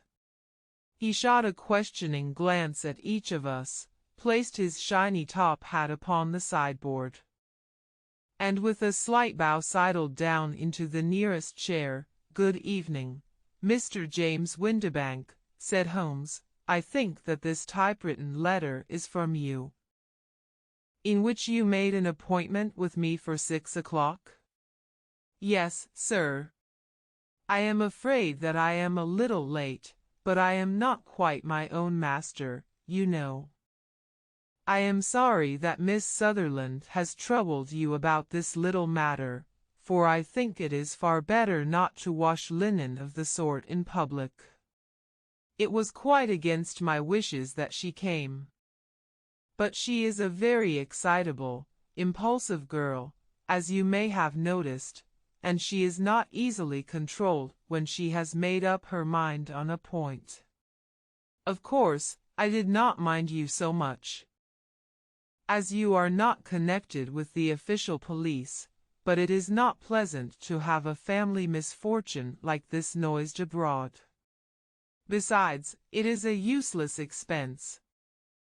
For how could you possibly find this Hosmer angel?" "On the contrary," said Holmes quietly, "I have every reason to believe that I will succeed in discovering Mr. Hosmer Angel." Mr. Windibank gave a violent start and dropped his gloves. "I am delighted to hear it," he said. "It is a curious thing," remarked Holmes, "that a typewriter has really quite as much individuality as a man's handwriting. Unless they are quite new, no two of them write exactly alike. Some letters get more worn than others, and some wear only on one side. Now, you remark in this note of yours, Mr. Windibank, that in every case there is some little slurring over of the E, and a slight defect in the tail of the R. There are 14 other characteristics, but those are the more obvious. We do all our correspondence with this machine at the office, and no doubt it is a little worn. Our visitor answered, glancing keenly at Holmes with his bright little eyes. And now I will show you what is really a very interesting study, Mr. Windibank, Holmes continued. I think of writing another little monograph some of these days on the typewriter and its relation to crime. It is a subject to which I have devoted some little attention. I have here 4 letters which purport to come from the missing man. They are all typewritten. In each case, not only are the es slurred and the rs tailless, but you will observe, if you care to use my magnifying lens, that the 14 other characteristics to which I have alluded are there as well. Mr. Windibank sprang out of his chair and picked up his hat. I cannot waste time over this sort of fantastic talk, Mr. Holmes, he said. If you can catch the man, catch him, and let me know when you have done it. Certainly, said Holmes. Stepping over and turning the key in the door, I let you know, then, that I have caught him. What? Where?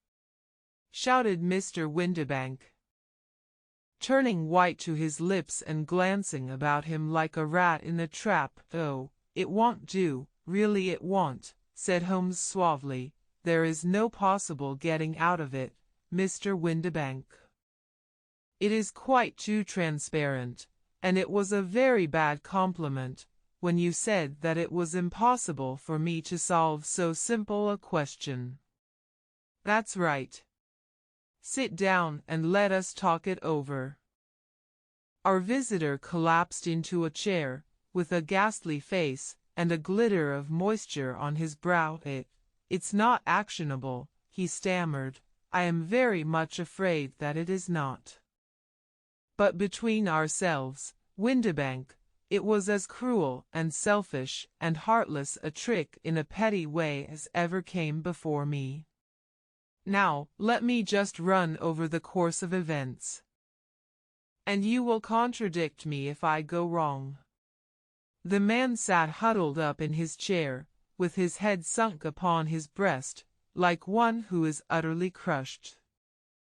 Holmes stuck his feet up on the corner of the mantelpiece and, leaning back with his hands in his pockets, began talking, rather to himself, as it seemed, than to us. The man married a woman very much older than himself for her money, said he, and he enjoyed the use of the money of the daughter as long as she lived with them. It was a considerable sum for people in their position, and the loss of it would have made a serious difference.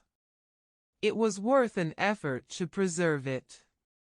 The daughter was of a good, amiable disposition, but affectionate and warm-hearted in her ways, so that it was evident that with her fair personal advantages, and her little income, she would not be allowed to remain single long.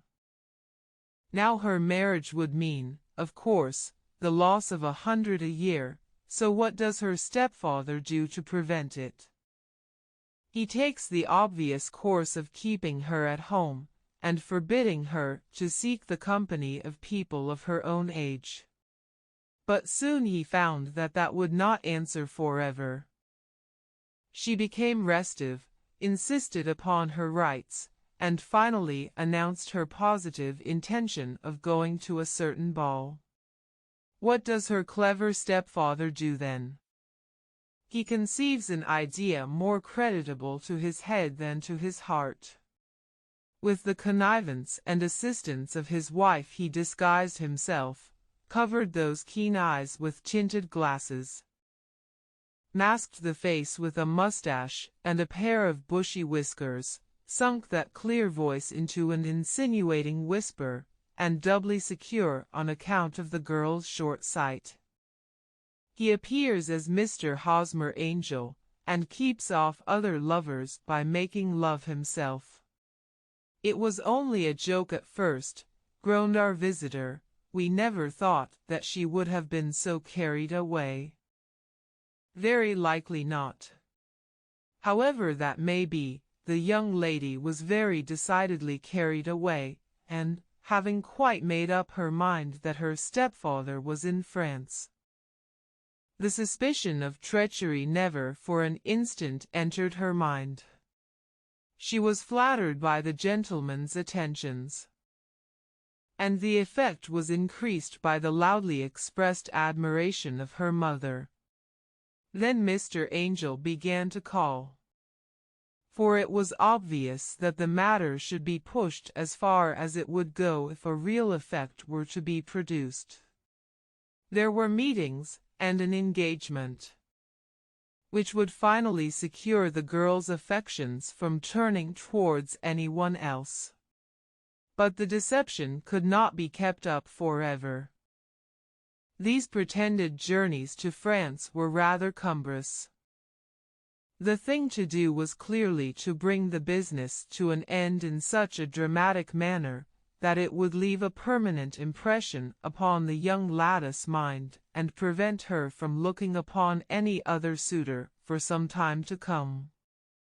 Hence those vows of fidelity exacted upon a testament, and hence also the allusions to a possibility of something happening on the very morning of the wedding. James Windibank wished Miss Sutherland to be so bound to Hosmer Angel, and so uncertain as to his fate, that for 10 years to come, at any rate, she would not listen to another man. As far as the church door he brought her, and then, as he could go no farther, he conveniently vanished away by the old trick of stepping in at one door of a four-wheeler, and out at the other. I think that was the chain of events, Mr. Windibank. Our visitor had recovered something of his assurance while Holmes had been talking, and he rose from his chair now with a cold sneer upon his pale face. "It may be so, or it may not, Mr. Holmes," said he. "But if you are so very sharp you ought to be sharp enough to know that it is you who are breaking the law now, and not me. I have done nothing actionable from the first. But as long as you keep that door locked you lay yourself open to an action for assault and illegal constraint. The law cannot, as you say, touch you," said Holmes, unlocking and throwing open the door. Yet there never was a man who deserved punishment more. If the young lady has a brother or a friend, he ought to lay a whip across your shoulders. By Jove," he continued, flushing up at the sight of the bitter sneer upon the man's face, "it is not part of my duties to my client, but hey race a hunting crop handy. And I think I shall just treat myself to." He took 2 swift steps to the whip, but before he could grasp it there was a wild clatter of steps upon the stairs, the heavy hall door banged, and from the window we could see Mr. James Windibank running at the top of his speed down the road. "There's a cold-blooded scoundrel," said Holmes, laughing, as he threw himself down into his chair once more. "That fellow will rise from crime to crime until he does something very bad, and ends on a gallows. The case has, in some respects, been not entirely devoid of interest. I cannot now entirely see all the steps of your reasoning," I remarked. "Well, Of course it was obvious from the first that this Mr. Hosmer Angel must have some strong object for his curious conduct. And it was equally clear that the only man who really profited by the incident, as far as we could see, was the stepfather. Then the fact that the two men were never together, but that the one always appeared when the other was away, was suggestive. So were the tinted spectacles and the curious voice, which both hinted at a disguise, as did the bushy whiskers. My suspicions were all confirmed by his peculiar action in typewriting his signature, which, of course, inferred that his handwriting was so familiar to her that she would recognize even the smallest sample of it. You see, all these isolated facts, together with many minor ones, all pointed in the same direction. And how did you verify them? Having once spotted my man, it was easy to get corroboration. I knew the firm for which this man worked. Having taken the printed description, I eliminated everything from it which could be the result of a disguise, the whiskers, the glasses, the voice, and I sent it to the firm, with a request that they would inform me whether it answered to the description of any of their travelers. I had already noticed the peculiarities of the typewriter, and I wrote to the man himself at his business address asking him if he would come here. As I expected, his reply was typewritten and revealed the same trivial but characteristic defects. The same post brought me a letter from Westhouse and Marbank of Fenchurch Street, to say that the description tallied in every respect with that of their employee, James Windibank. Voila tout. And Miss Sutherland? If I tell her, she will not believe me. You may remember the old Persian saying, "There is danger for him who taketh the tiger cub, and danger also for whoso snatches a delusion from a woman." There is as much sense in Hafiz as in Horace, and as much knowledge of the world. Story 4. The Boscombe Valley Mystery. We were seated at breakfast one morning, my wife and I, when the maid brought in a telegram.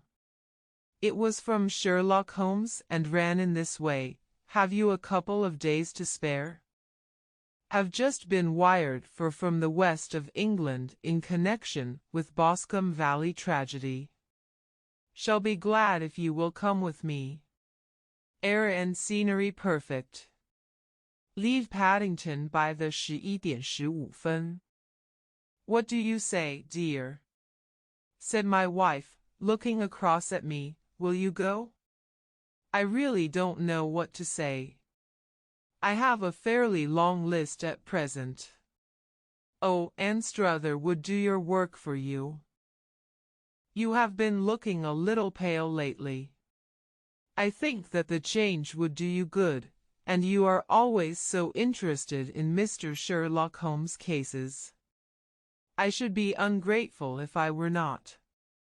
Seeing what I gained through one of them, I answered, "But if I am to go, I must pack at once, for I have only half an hour." My experience of camp life in Afghanistan had at least had the effect of making me a prompt and ready traveler. My wants were few and simple, so that in less than the time stated I was in a cab with my valise, rattling away to Paddington Station. Sherlock Holmes was pacing up and down the platform, his tall, gaunt figure made even gaunter and taller by his long grey travelling cloak and close-fitting cloth cap. "It is really very good of you to come, Watson," said he. "It makes a considerable difference to me, having someone with me on whom I can thoroughly rely. Local aid is always either worthless or else biased.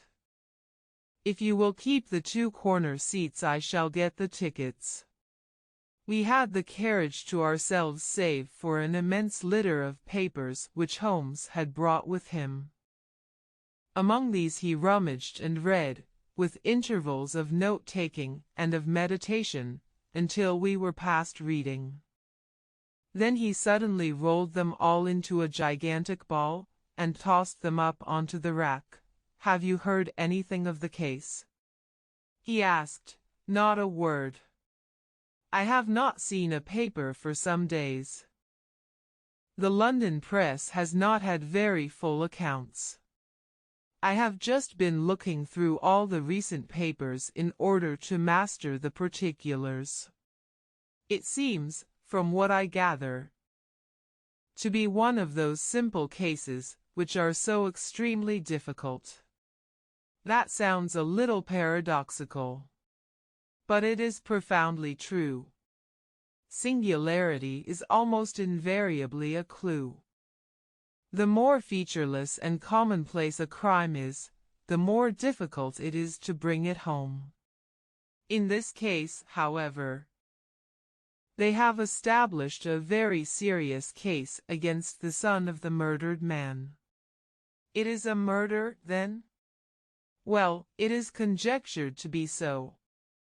I shall take nothing for granted until I have the opportunity of looking personally into it. I will explain the state of things to you, as far as I have been able to understand it.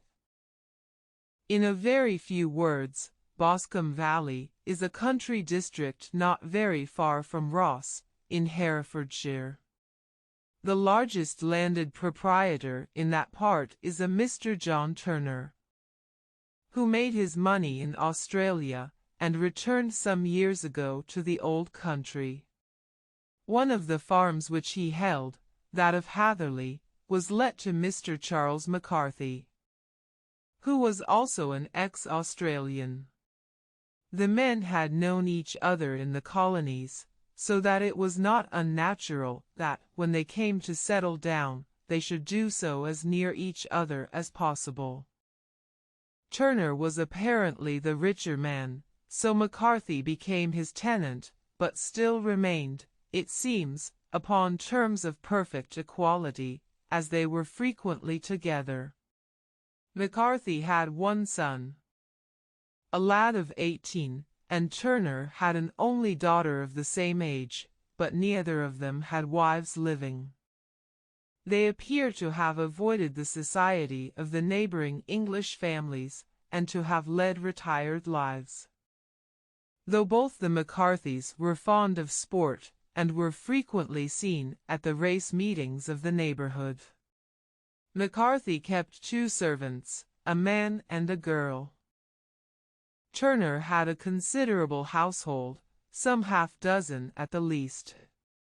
That is as much as I have been able to gather about the families. Now for the facts. On June Saturday, that is, on Monday last, McCarthy left his house at Hatherley about 3 in the afternoon, and walked down to the Boscombe Pool, which is a small lake formed by the spreading out of the stream which runs down the Boscombe Valley. He had been out with his serving man in the morning at Ross, and he had told the man that he must hurry, as he had an appointment of importance to keep at 3. From that appointment he never came back alive. From Hatherley farmhouse to the Boscombe Pool is a quarter of a mile, and 2 people saw him as he passed over this ground. One was an old woman, whose name is not mentioned, and the other was William Crowder, a gamekeeper in the employ of Mr. Turner. Both these witnesses depose that Mr. McCarthy was walking alone. The gamekeeper adds that within a few minutes of his seeing Mr. McCarthy pass, he had seen his son, Mr. James McCarthy, going the same way with a gun under his arm. To the best of his belief, The father was actually in sight at the time, and the son was following him. He thought no more of the matter until he heard in the evening of the tragedy that had occurred. The two McCarthys were seen after the time when William Crowder, the gamekeeper, lost sight of them. The Boscombe Pool is thickly wooded round, with just a fringe of grass and of reeds round the edge. A girl of 14, Patience Moran, who is the daughter of the lodge-keeper of the Boscombe Valley estate, was in one of the woods picking flowers. She states that while she was there she saw, at the border of the wood and close by the lake, Mr. McCarthy and his son, and that they appeared to be having a violent quarrel. She heard Mr. McCarthy the elder using very strong language to his son, and she saw the latter raise up his hand as if to strike his father. She was so frightened by their violence that she ran away and told her mother when she reached home that she had left the two McCarthys quarreling near Boscombe Pool, and that she was afraid that they were going to fight. She had hardly said the words when young Mr. McCarthy came running up to the lodge to say that he had found his father dead in the wood, and to ask for the help of the lodge-keeper. He was much excited, without either his gun or his hat, and his right hand and sleeve were observed to be stained with fresh blood. On following him, they found the dead body stretched out upon the grass beside the pool. The head had been beaten in by repeated blows of some heavy and blunt weapon. The injuries were such as might very well have been inflicted by the butt end of his son's gun, which was found lying on the grass within a few paces of the body. Under these circumstances the young man was instantly arrested, and a verdict of wilful murder having been returned at the inquest on Tuesday, he was on Wednesday brought before the magistrates at Ross, who have referred the case to the next assizes. Those are the main facts of the case as they came out before the coroner and the police court. I could hardly imagine a more damning case, I remarked. If ever circumstantial evidence pointed to a criminal, it does so here. Circumstantial evidence is a very tricky thing, answered Holmes thoughtfully. It may seem to point very straight to one thing, but if you shift your own point of view a little, you may find it pointing in an equally uncompromising manner to something entirely different. It must be confessed, however, that the case looks exceedingly grave against the young man, and it is very possible that he is indeed the culprit. There are several people in the neighborhood, however, and among them Miss Turner, the daughter of the neighboring landowner, who believe in his innocence, and who have retained Lestrade, whom you may recollect in connection with the study in scarlet, to work out the case in his interest. Lestrade, being rather puzzled, has referred the case to me, and hence it is that two middle-aged gentlemen are flying westward at 50 miles an hour instead of quietly digesting their breakfasts at home. I am afraid, said I, that the facts are so obvious that you will find little credit to be gained out of this case.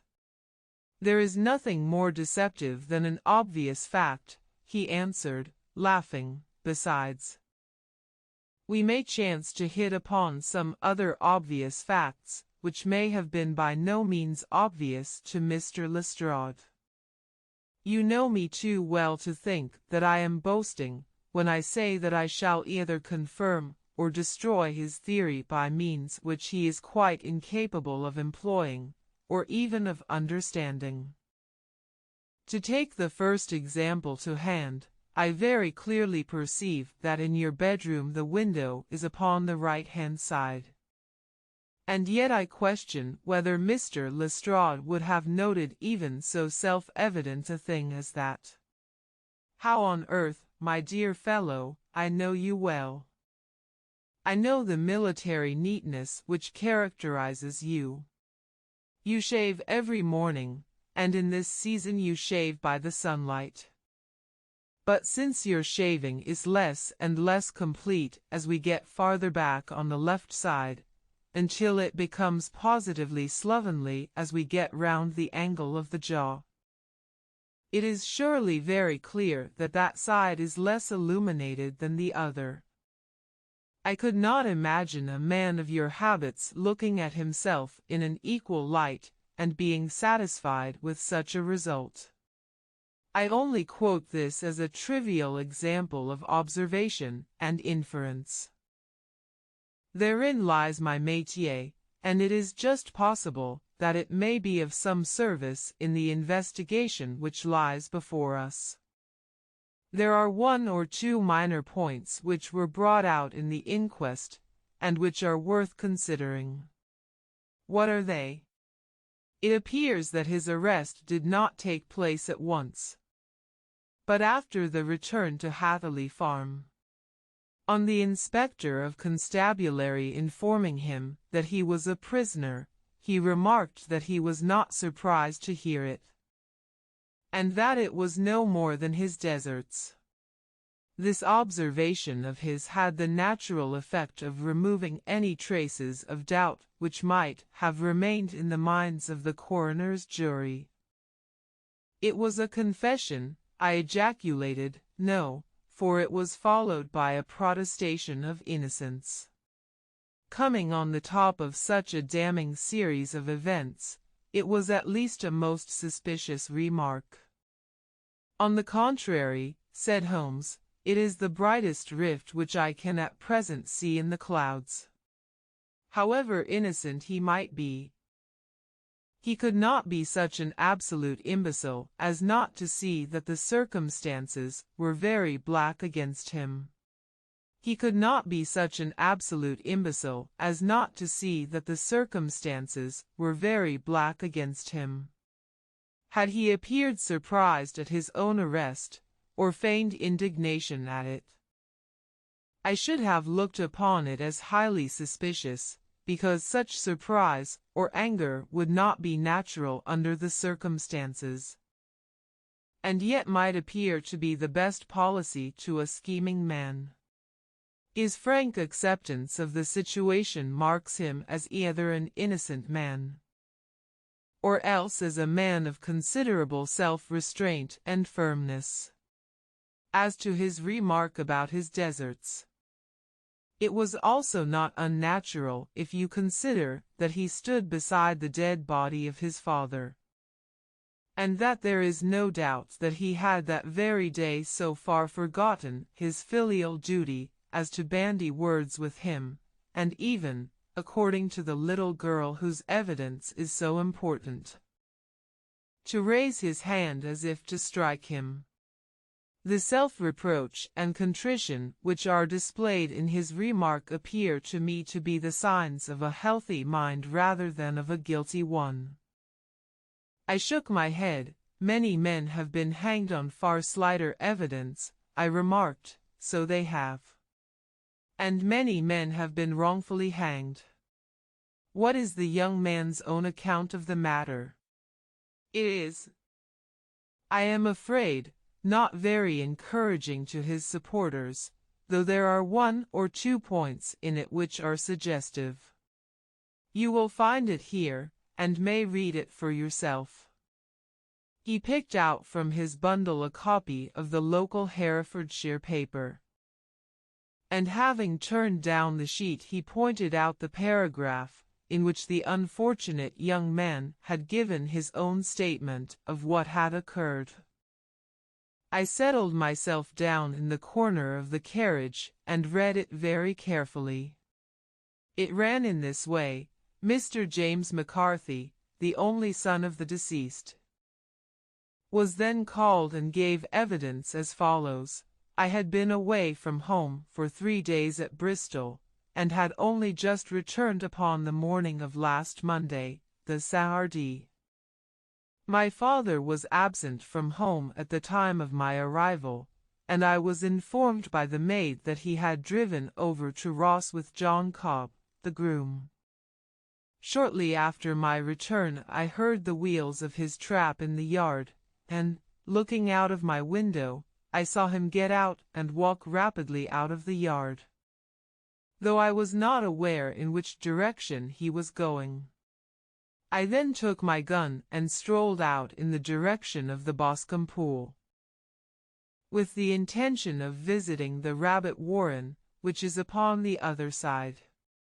On my way I saw William Crowder, the gamekeeper, as he had stated in his evidence. But he is mistaken in thinking that I was following my father. I had no idea that he was in front of me. When about 100 yards from the pool I heard a cry of cooey, which was a usual signal between my father and myself. I then hurried forward, and found him standing by the pool. He appeared to be much surprised at seeing me, and asked me rather roughly what I was doing there. A conversation ensued which led to high words and almost to blows, for my father was a man of a very violent temper. Seeing that his passion was becoming ungovernable, I left him, and returned towards Hatherley Farm. I had not gone more than 150 yards, however, when I heard a hideous outcry behind me, which caused me to run back again. I found my father expiring upon the ground, with his head terribly injured. I dropped my gun and held him in my arms, but he almost instantly expired. I knelt beside him for some minutes, and then made my way to Mr. Turner's lodge-keeper, his house being the nearest, to ask for assistance. I saw no one near my father when I returned, and I have no idea how he came by his injuries. He was not a popular man, being somewhat cold and forbidding in his manners. But he had, as far as I know, no active enemies. I know nothing further of the matter. The coroner: did your father make any statement to you before he died? Witness: he mumbled a few words, but I could only catch some allusion to a rat. The coroner: what did you understand by that? Witness: it conveyed no meaning to me.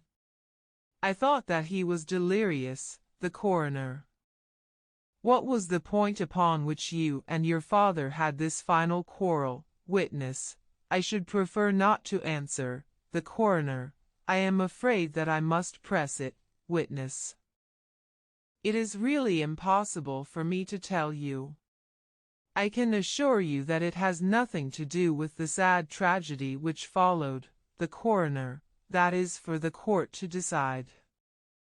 I need not point out to you that your refusal to answer will prejudice your case considerably in any future proceedings which may arise. Witness: I must still refuse. The coroner: I understand that the cry of cooey was a common signal between you and your father. Witness: it was. The coroner: how was it, then, that he uttered it before he saw you, and before he even knew that you had returned from Bristol? Witness: with considerable confusion: I do not know. A juryman: did you see nothing which aroused your suspicions when you returned on hearing the cry and found your father fatally injured? Witness: nothing definite. The coroner: what do you mean?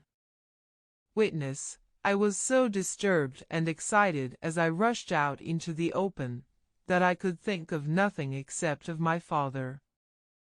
Yet I have a vague impression that as I ran forward something lay upon the ground to the left of me. It seemed to me to be something grey in color, a coat of some sort, or a plaid perhaps. When I rose from my father I looked round for it, but it was gone, Do you mean that it disappeared before you went for help? Yes, it was gone. You cannot say what it was? No.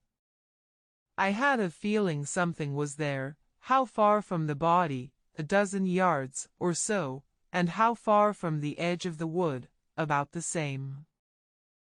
Then if it was removed it was while you were within a dozen yards of it? Yes, but with my back towards it. This concluded the examination of the witness. I see, said I as I glanced down the column, that the coroner in his concluding remarks was rather severe upon young McCarthy.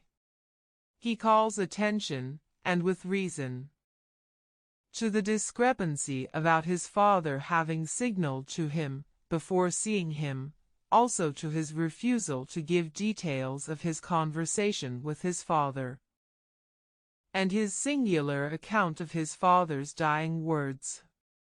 They are all, as he remarks, very much against the son.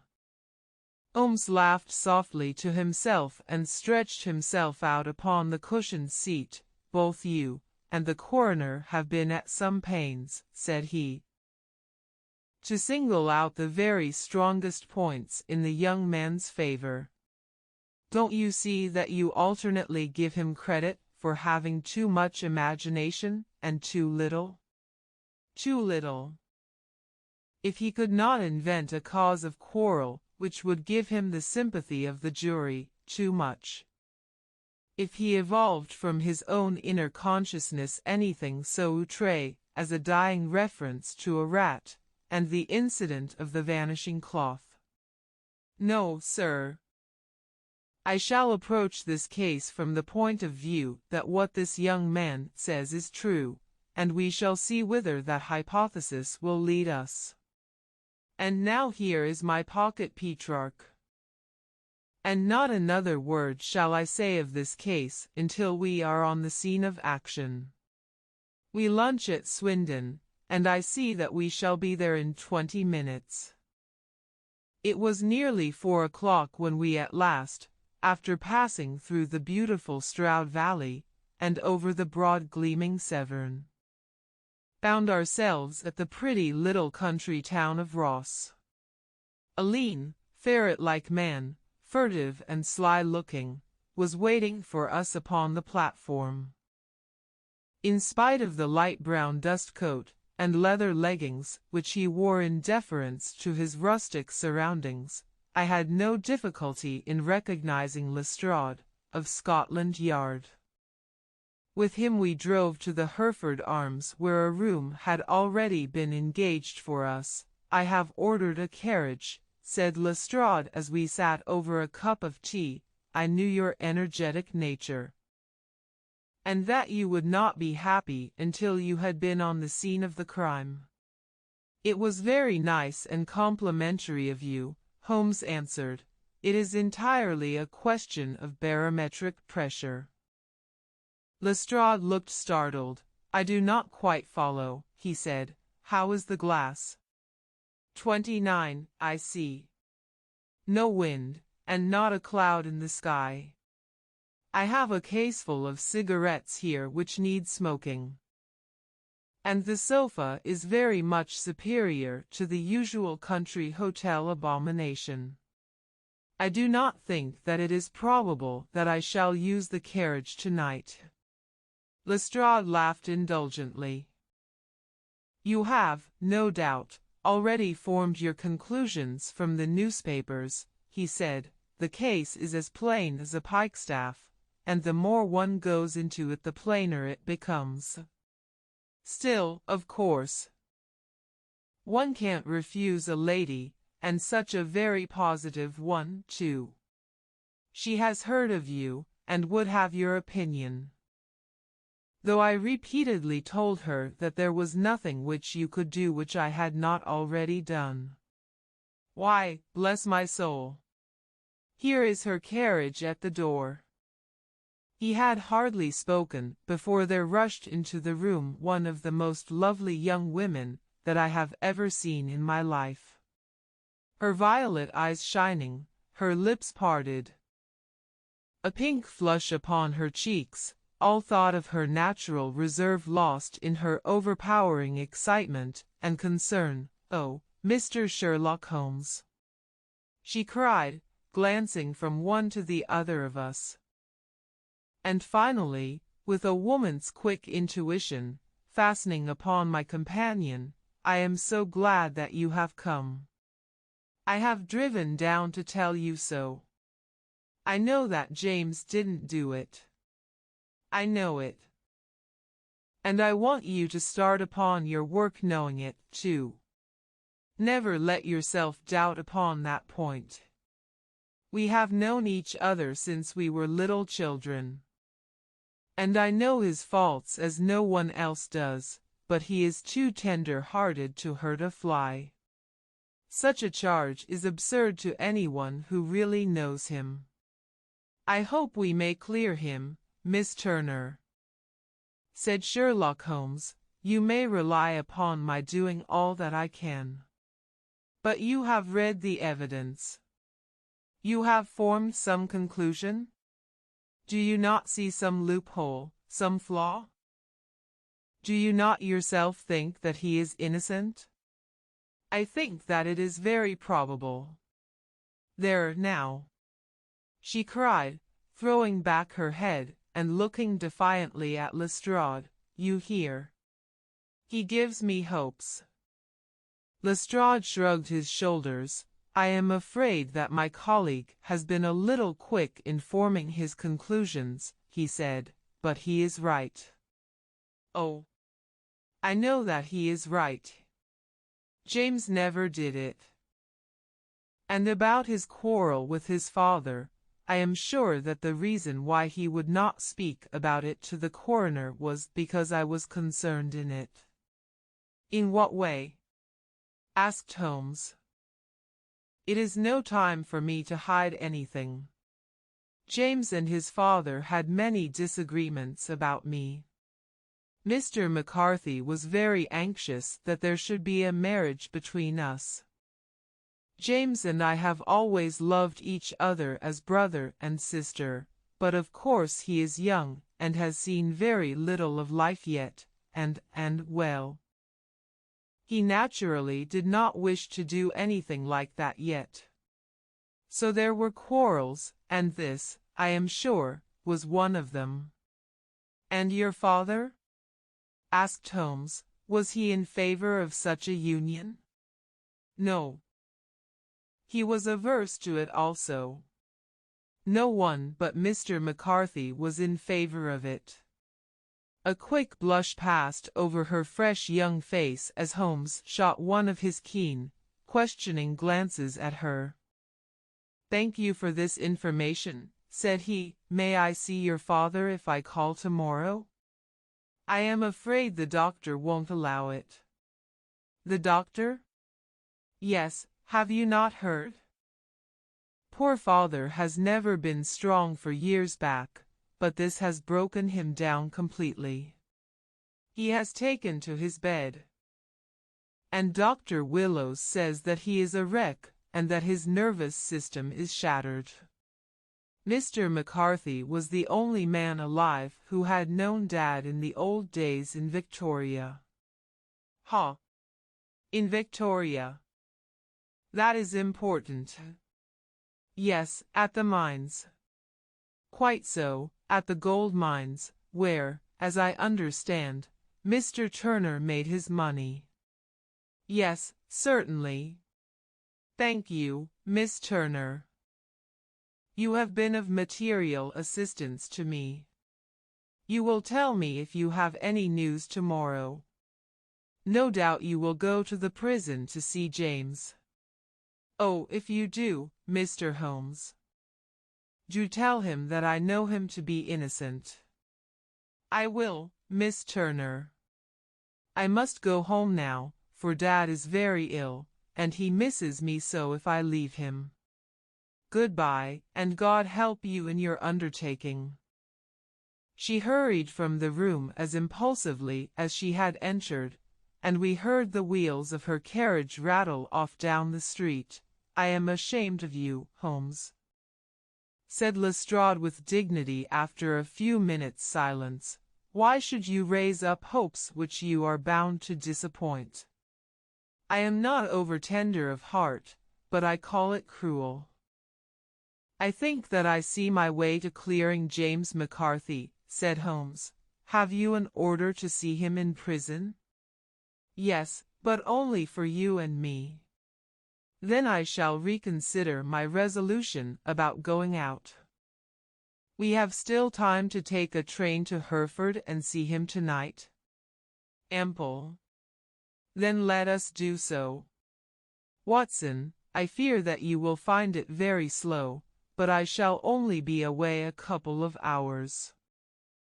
I walked down to the station with them, and then wandered through the streets of the little town, finally returning to the hotel, where I lay upon the sofa and tried to interest myself in a yellow-backed novel. The puny plot of the story was so thin, however, when compared to the deep mystery through which we were groping, and I found my attention wander so continually from the action to the fact, that I at last flung it across the room, and gave myself up entirely to a consideration of the events of the day. Supposing that this unhappy young man's story were absolutely true, then what hellish thing, what absolutely unforeseen and extraordinary calamity could have occurred between the time when he parted from his father and the moment when, drawn back by his screams, he rushed into the glade? It was something terrible and deadly. What could it be? Might not the nature of the injuries reveal something to my medical instincts? I rang the bell and called for the weekly county paper, which contained a verbatim account of the inquest. In the surgeon's deposition it was stated that the posterior third of the left parietal bone and the left half of the occipital bone had been shattered by a heavy blow from a blunt weapon. I marked the spot upon my own head. Clearly such a blow must have been struck from behind. That was to some extent in favor of the accused, as when seen quarreling he was face to face with his father. Still, it did not go for very much, for the older man might have turned his back before the blow fell. Still, it might be worth while to call Holmes' attention to it. Then there was the peculiar dying reference to a rat. What could that mean? It could not be delirium. A man dying from a sudden blow does not commonly become delirious. No, it was more likely to be an attempt to explain how he met his fate. But what could it indicate? I cudgeled my brains to find some possible explanation. And then the incident of the grey cloth seen by young McCarthy. If that were true, the murderer must have dropped some part of his dress, presumably his overcoat, in his flight, and must have had the hardihood to return and to carry it away at the instant when the son was kneeling with his back turned not a dozen paces off.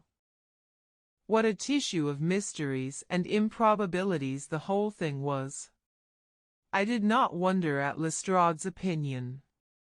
And yet I had so much faith in Sherlock Holmes' insight that I could not lose hope as long as every fresh fact seemed to strengthen his conviction of young McCarthy's innocence.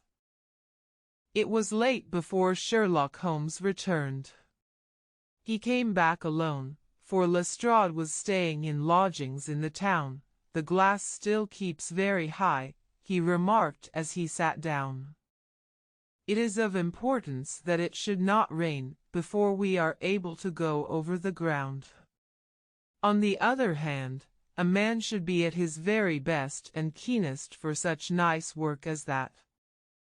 And I did not wish to do it when fatigued by a long journey. I have seen young McCarthy." "And what did you learn from him?" "Nothing. Could he throw no light? None at all.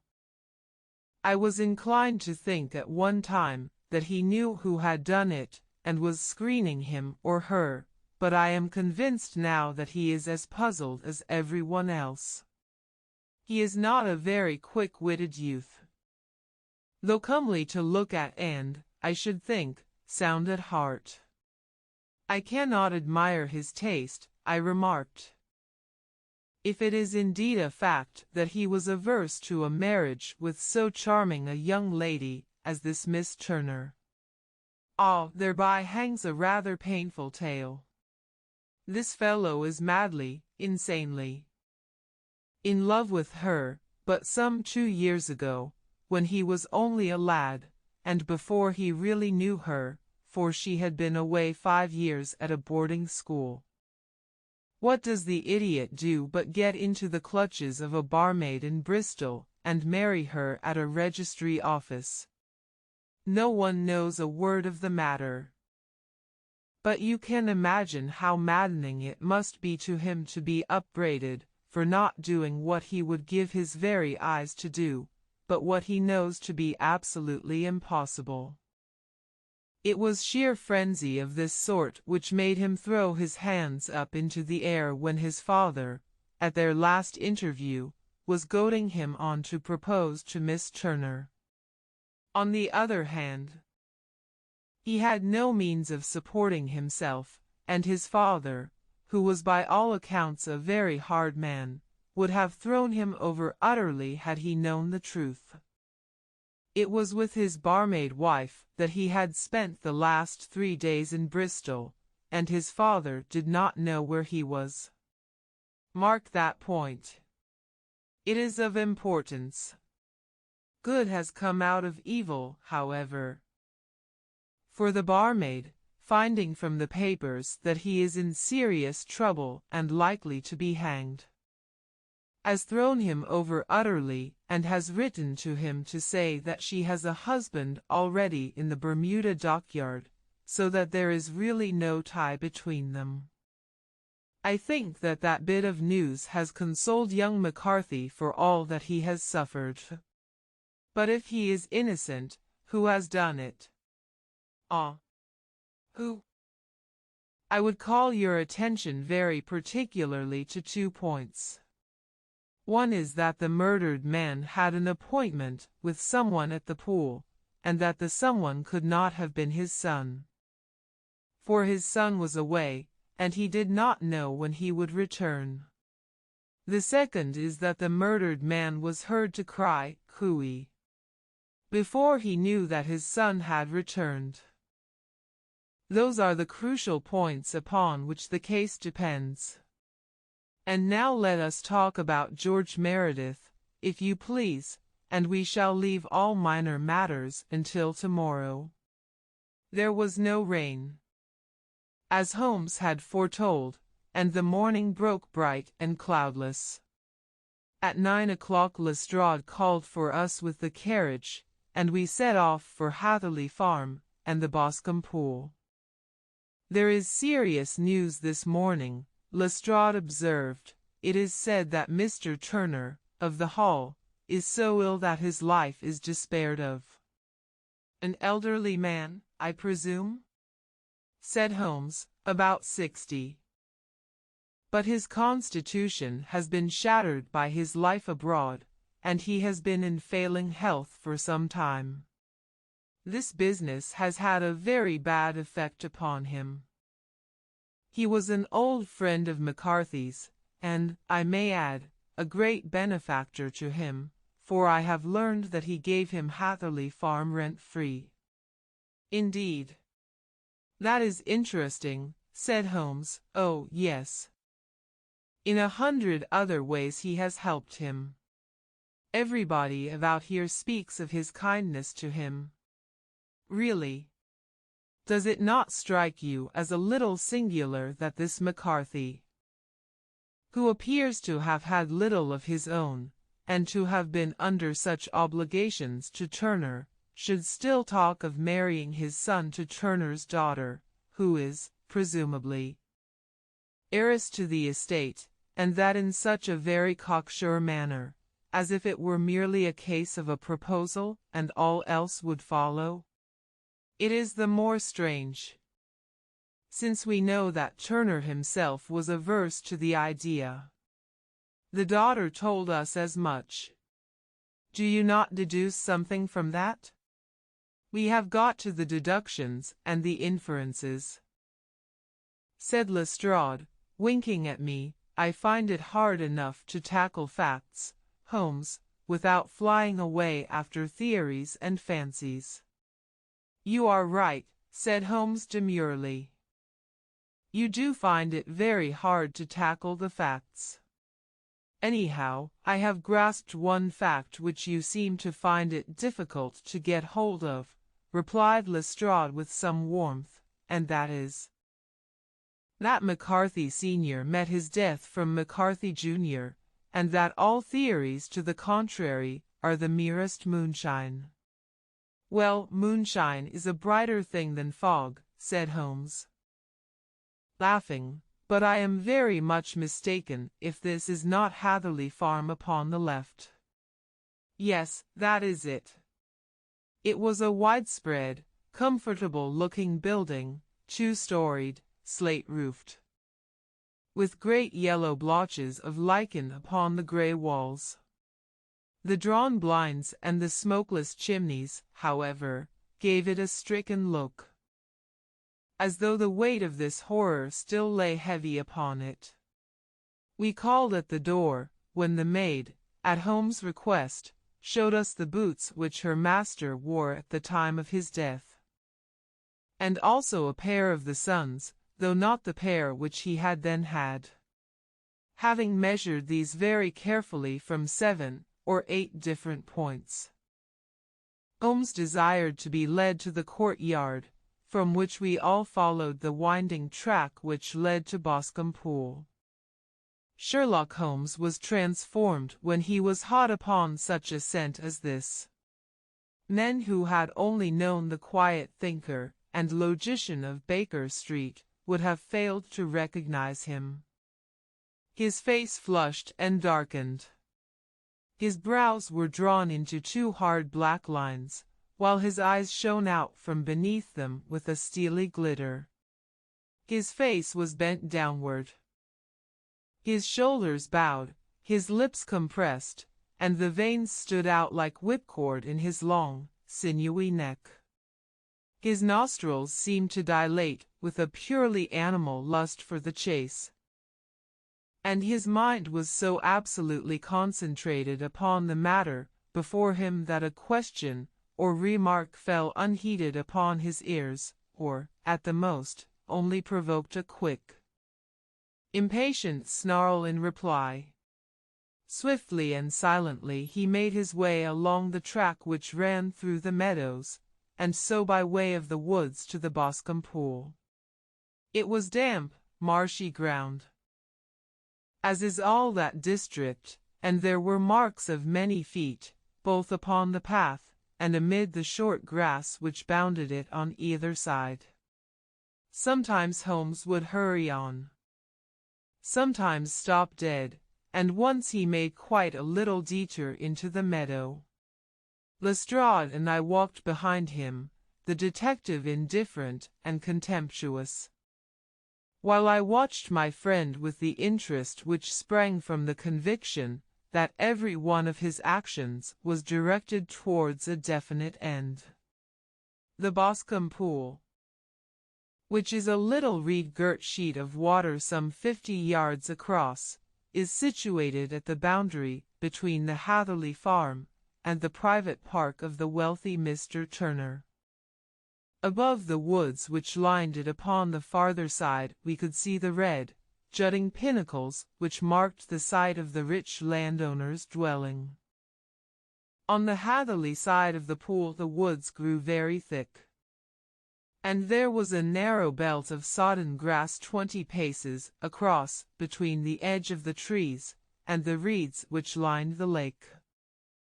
Lestrade showed us the exact spot at which the body had been found, and, indeed, so moist was the ground that I could plainly see the traces which had been left by the fall of the stricken man. To Holmes, as I could see by his eager face and peering eyes, very many other things were to be read upon the trampled grass. He ran round, like a dog who is picking up a scent, and then turned upon my companion. "What did you go into the pool for?" he asked. "I fished about with a rake. I thought there might be some weapon or other trace. But how on earth? Oh, tut, tut. I have no time. That left foot of yours with its inward twist is all over the place. A mole could trace it, and there it vanishes among the reeds. Oh, how simple it would all have been had I been here before they came like a herd of buffalo and wallowed all over it. Here is where the party with the lodge-keeper came, and they have covered all tracks for 6 or 8 feet round the body. But here are 3 separate tracks of the same feet." He drew out a lens and lay down upon his waterproof to have a better view, talking all the time rather to himself than to us. "These are young McCarthy's feet. Twice he was walking, and once he ran swiftly, so that the soles are deeply marked and the heels hardly visible. That bears out his story. He ran when he saw his father on the ground. Then here are the father's feet as he paced up and down. What is this, then? It is the butt end of the gun as the son stood listening. And this? Ha, ha. What have we here? Tiptoes. Tiptoes. Square, too. Quite unusual boots. They come, they go, they come again. Of course that was for the cloak. Now where did they come from?" He ran up and down, sometimes losing, sometimes finding the track until we were well within the edge of the wood, and under the shadow of a great beech, the largest tree in the neighborhood. Holmes traced his way to the farther side of this, and lay down once more upon his face, with a little cry of satisfaction. For a long time he remained there, turning over the leaves and dried sticks, gathering up what seemed to me to be dust into an envelope, and examining with his lens not only the ground, but even the bark of the tree as far as he could reach. A jagged stone was lying among the moss, and this also he carefully examined and retained. Then he followed a pathway through the wood until he came to the high road, where all traces were lost. "It has been a case of considerable interest," he remarked, returning to his natural manner. "I fancy that this grey house on the right must be the lodge. I think that I will go in and have a word with Moran, and perhaps write a little note. Having done that, we may drive back to our luncheon. You may walk to the cab, and I shall be with you presently." It was about 10 minutes before we regained our cab and drove back into Ross, Holmes still carrying with him the stone which he had picked up in the wood. "This may interest you, Lestrade," he remarked, holding it out. "The murder was done with it. I see no marks." "There are none." "How do you know, then?" "The grass was growing under it. It had only lain there a few days. There was no sign of a place whence it had been taken. It corresponds with the injuries. There is no sign of any other weapon." "And the murderer?" "Is a tall man, left-handed, limps with the right leg, wears thick-soled shooting boots and a grey cloak, smokes Indian cigars, uses a cigar holder, and carries a blunt penknife in his pocket." There are several other indications, but these may be enough to aid us in our search. Lestrade laughed. I am afraid that I am still a skeptic, he said. Theories are all very well, but we have to deal with a hard-headed British jury. Nous verrons, answered Holmes calmly. You work your own method, and I shall work mine. I shall be busy this afternoon, and shall probably return to London by the evening train. And leave your case unfinished? No, finished. But the mystery? It is solved. Who was the criminal, then? The gentleman I describe. But who is he? Surely it would not be difficult to find out. This is not such a populous neighborhood. Lestrade shrugged his shoulders. I am a practical man, he said, and I really cannot undertake to go about the country looking for a left-handed gentleman with a game leg. I should become the laughing-stock of Scotland Yard. All right, said Holmes quietly. I have given you the chance. Here are your lodgings. Goodbye. I shall drop you a line before I leave. Having left Lestrade at his rooms, we drove to our hotel, where we found lunch upon the table. Holmes was silent and buried in thought, with a pained expression upon his face, as one who finds himself in a perplexing position. Look here, Watson, he said when the cloth was cleared, just sit down in this chair, and let me preach to you for a little. I don't know quite what to do, and I should value your advice. Light a cigar and let me expound. Pray do so. Well now, in considering this case there are 2 points about young McCarthy's narrative which struck us both instantly, although they impressed me in his favor and you against him. One was the fact that his father should, according to his account, cry cooey before seeing him. The other was his singular dying reference to a rat. He mumbled several words, you understand, but that was all that caught the son's ear. Now from this double point our research must commence, and we will begin it by presuming that what the lad says is absolutely true. What of this cooey, then? Well, obviously it could not have been meant for the son. The son, as far as he knew, was in Bristol. It was mere chance that he was within earshot. The cooey was meant to attract the attention of whoever it was that he had the appointment with. But cooey is a distinctly Australian cry, and one which is used between Australians. There is a strong presumption that the person whom McCarthy expected to meet him at Boscombe Pool was someone who had been in Australia. What of the rat, then? Sherlock Holmes took a folded paper from his pocket and flattened it out on the table. This is a map of the colony of Victoria, he said. I wired to Bristol for it last night.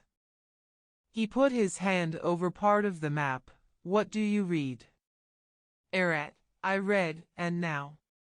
He raised his hand. Ballarat. Quite so. That was the word the man uttered, and of which his son only caught the last 2 syllables. He was trying to utter the name of his murderer. So and so of Ballarat. It is wonderful, I exclaimed. It is obvious. And now, you see, I had narrowed the field down considerably. The possession of a grey garment was a third point which, granting the son's statement to be correct, was a certainty. We have come now out of mere vagueness to the definite conception of an Australian from Ballarat with a grey cloak. Certainly. and one who was at home in the district. For the pool can only be approached by the farm, or by the estate, where strangers could hardly wander. Quite so. Then comes our expedition of today. By an examination of the ground, I gained the trifling details, which I gave to that imbecile Lestrade, as to the personality of the criminal. But how did you gain them? You know my method. It is founded upon the observation of trifles. His height I know that you might roughly judge from the length of his stride. His boots, too, might be told from their traces. Yes, they were peculiar boots. But his lameness. The impression of his right foot was always less distinct than his left. He put less weight upon it. Why? Because he limped, he was lame. But his left-handedness. You were yourself struck by the nature of the injury, as recorded by the surgeon at the inquest. The blow was struck from immediately behind, and yet was upon the left side. Now, how can that be unless it were by a left-handed man? He had stood behind that tree during the interview between the father and son. He had even smoked there. I found the ash of a cigar, which my special knowledge of tobacco ashes enables me to pronounce as an Indian cigar. I have, as you know, devoted some attention to this, and written a little monograph on the ashes of 140 different varieties of pipe, cigar, and cigarette tobacco. Having found the ash, I then looked round and discovered the stump among the moss where he had tossed it. It was an Indian cigar, of the variety which are rolled in Rotterdam. And the cigar holder? I could see that the end had not been in his mouth. Therefore he used a holder.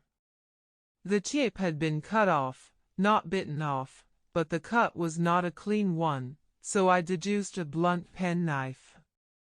Holmes, I said, you have drawn a net round this man from which he cannot escape, and you have saved an innocent human life as truly as if you had cut the cord which was hanging him. I see the direction in which all this points. The culprit is Mr. John Turner, cried the hotel waiter, opening the door of our sitting room, and ushering in a visitor. The man who entered was a strange and impressive figure. His slow, limping step and bowed shoulders gave the appearance of decrepitude, and yet his hard, deep-lined, craggy features and his enormous limbs showed that he was possessed of unusual strength of body and of character. His tangled beard, grizzled hair, and outstanding, drooping eyebrows combined to give an air of dignity and power to his appearance, but his face was of an ashen white, while his lips and the corners of his nostrils were tinged with a shade of blue. It was clear to me at a glance that he was in the grip of some deadly and chronic disease. "Pray sit down on the sofa," said Holmes gently. "You had my note." "Yes, the lodge-keeper brought it up. You said that you wished to see me here to avoid scandal. I thought people would talk if I went to the hall." "And why did you wish to see me?"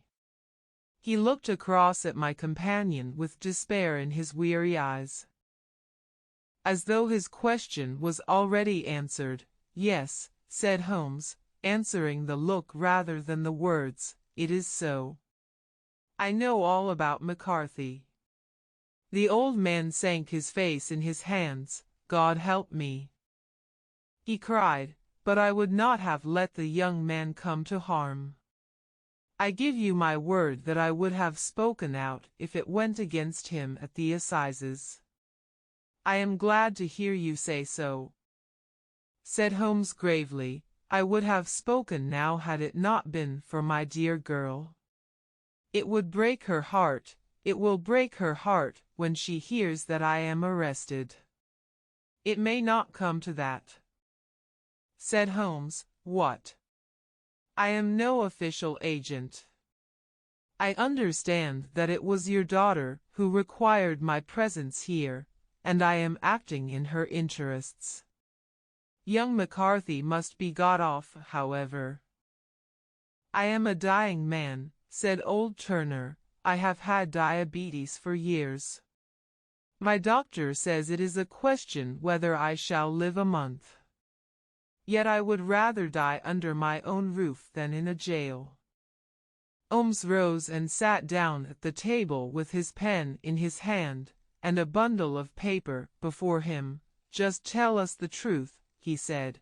I shall jot down the facts. You will sign it. And Watson here can witness it. Then I could produce your confession at the last extremity to save young McCarthy. I promise you that I shall not use it unless it is absolutely needed. It's as well, said the old man. It's a question whether I shall live to the assizes, so it matters little to me, but I should wish to spare Alice the shock. And now I will make the thing clear to you. It has been a long time in the acting, but will not take me long to tell. You didn't know this dead man, McCarthy. He was a devil incarnate. I tell you that. God keep you out of the clutches of such a man as he. His grip has been upon me these 20 years, and he has blasted my life. I'll tell you first how I came to be in his power.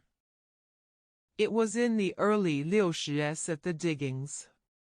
I was a young chap then, hot-blooded and reckless, ready to turn my hand at anything. I got among bad companions, took to drink, had no luck with my claim. Took to the bush, and in a word became what you would call over here a highway robber.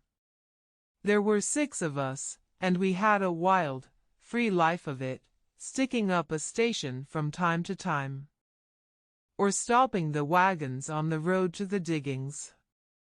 Black Jack of Ballarat was the name I went under, and our party is still remembered in the colony as the Ballarat Gang. One day a gold convoy came down from Ballarat to Melbourne, and we lay in wait for it and attacked it. There were 6 troopers and 6 of us, so it was a close thing. But we emptied 4 of their saddles at the first volley. 3 of our boys were killed, however, before we got the swag. I put my pistol to the head of the wagon driver, who was this very man McCarthy. I wished to the Lord that I had shot him then, but I spared him, though I saw his wicked little eyes fixed on my face, as though to remember every feature. We got away with the gold, became wealthy men, and made our way over to England without being suspected. There I parted from my old pals and determined to settle down to a quiet and respectable life. I bought this estate, which chanced to be in the market, and I set myself to do a little good with my money, to make up for the way in which I had earned it. I married, too, and though my wife died young she left me my dear little Alice. Even when she was just a baby her wee hand seemed to lead me down the right path, as nothing else had ever done. In a word, I turned over a new leaf, and did my best to make up for the past. All was going well when McCarthy laid his grip upon me. I had gone up to town about an investment, and I met him in Regent Street with hardly a coat to his back, or a boot to his foot. Here we are. Jack, says he, touching me on the arm, we'll be as good as a family to you. There's 2 of us, me and my son, and you can have the keeping of us. If you don't, it's a fine, law-abiding country is England.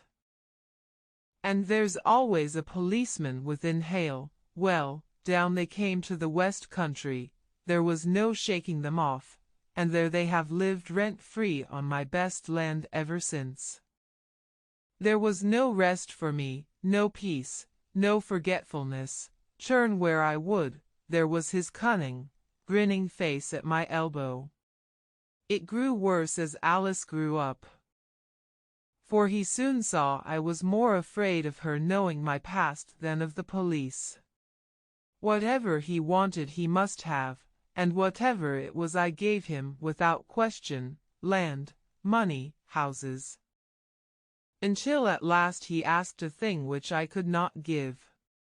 He asked for Alice. His son, you see, had grown up, and so had my girl, and as I was known to be in weak health, it seemed a fine stroke to him that his lad should step into the whole property. But there I was firm. I would not have his cursed stock mixed with mine, not that I had any dislike to the lad. But his blood was in him, and that was enough. I stood firm. McCarthy threatened. I braved him to do his worst. We were to meet at the pool midway between our houses to talk it over. When I went down there I found him talking with his son, so I smoked a cigar and waited behind a tree until he should be alone. But as I listened to his talk, all that was black and bitter in me seemed to come uppermost.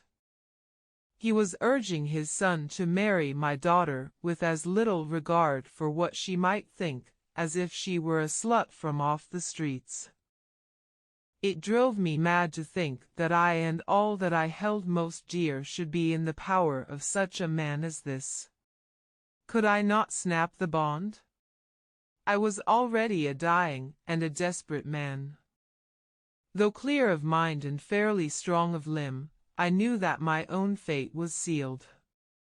But my memory and my girl, both could be saved if I could but silence that foul tongue. I did it, Mr. Holmes. I would do it again. Deeply as I have sinned, I have led a life of martyrdom to atone for it. But that my girl should be entangled in the same meshes which held me was more than I could suffer. I struck him down with no more compunction than if he had been some foul and venomous beast. His cry brought back his son, but I had gained the cover of the wood. Though I was forced to go back to fetch the cloak which I had dropped in my flight. That is the true story, gentlemen, of all that occurred. Well, it is not for me to judge you, said Holmes as the old man signed the statement which had been drawn out. I pray that we may never be exposed to such a temptation.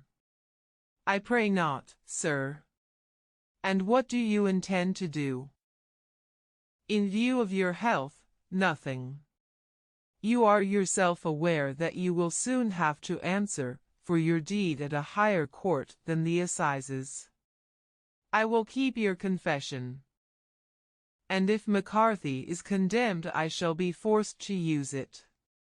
If not, it shall never be seen by mortal eye, and your secret, whether you be alive or dead, shall be safe with us. Farewell, then, said the old man solemnly. Your own deathbeds, when they come, will be the easier for the thought of the peace which you have given to mine. Tottering and shaking in all his giant frame, he stumbled slowly from the room. God help us, said Holmes after a long silence. Why does fate play such tricks with poor, helpless worms? I never hear of such a case as this that I do not think of Baxter's words, and say, there, but for the grace of God, goes Sherlock Holmes. James McCarthy was acquitted at the assizes on the strength of a number of objections which had been drawn out by Holmes and submitted to the defending counsel. Old Turner lived for 7 months after our interview, but he is now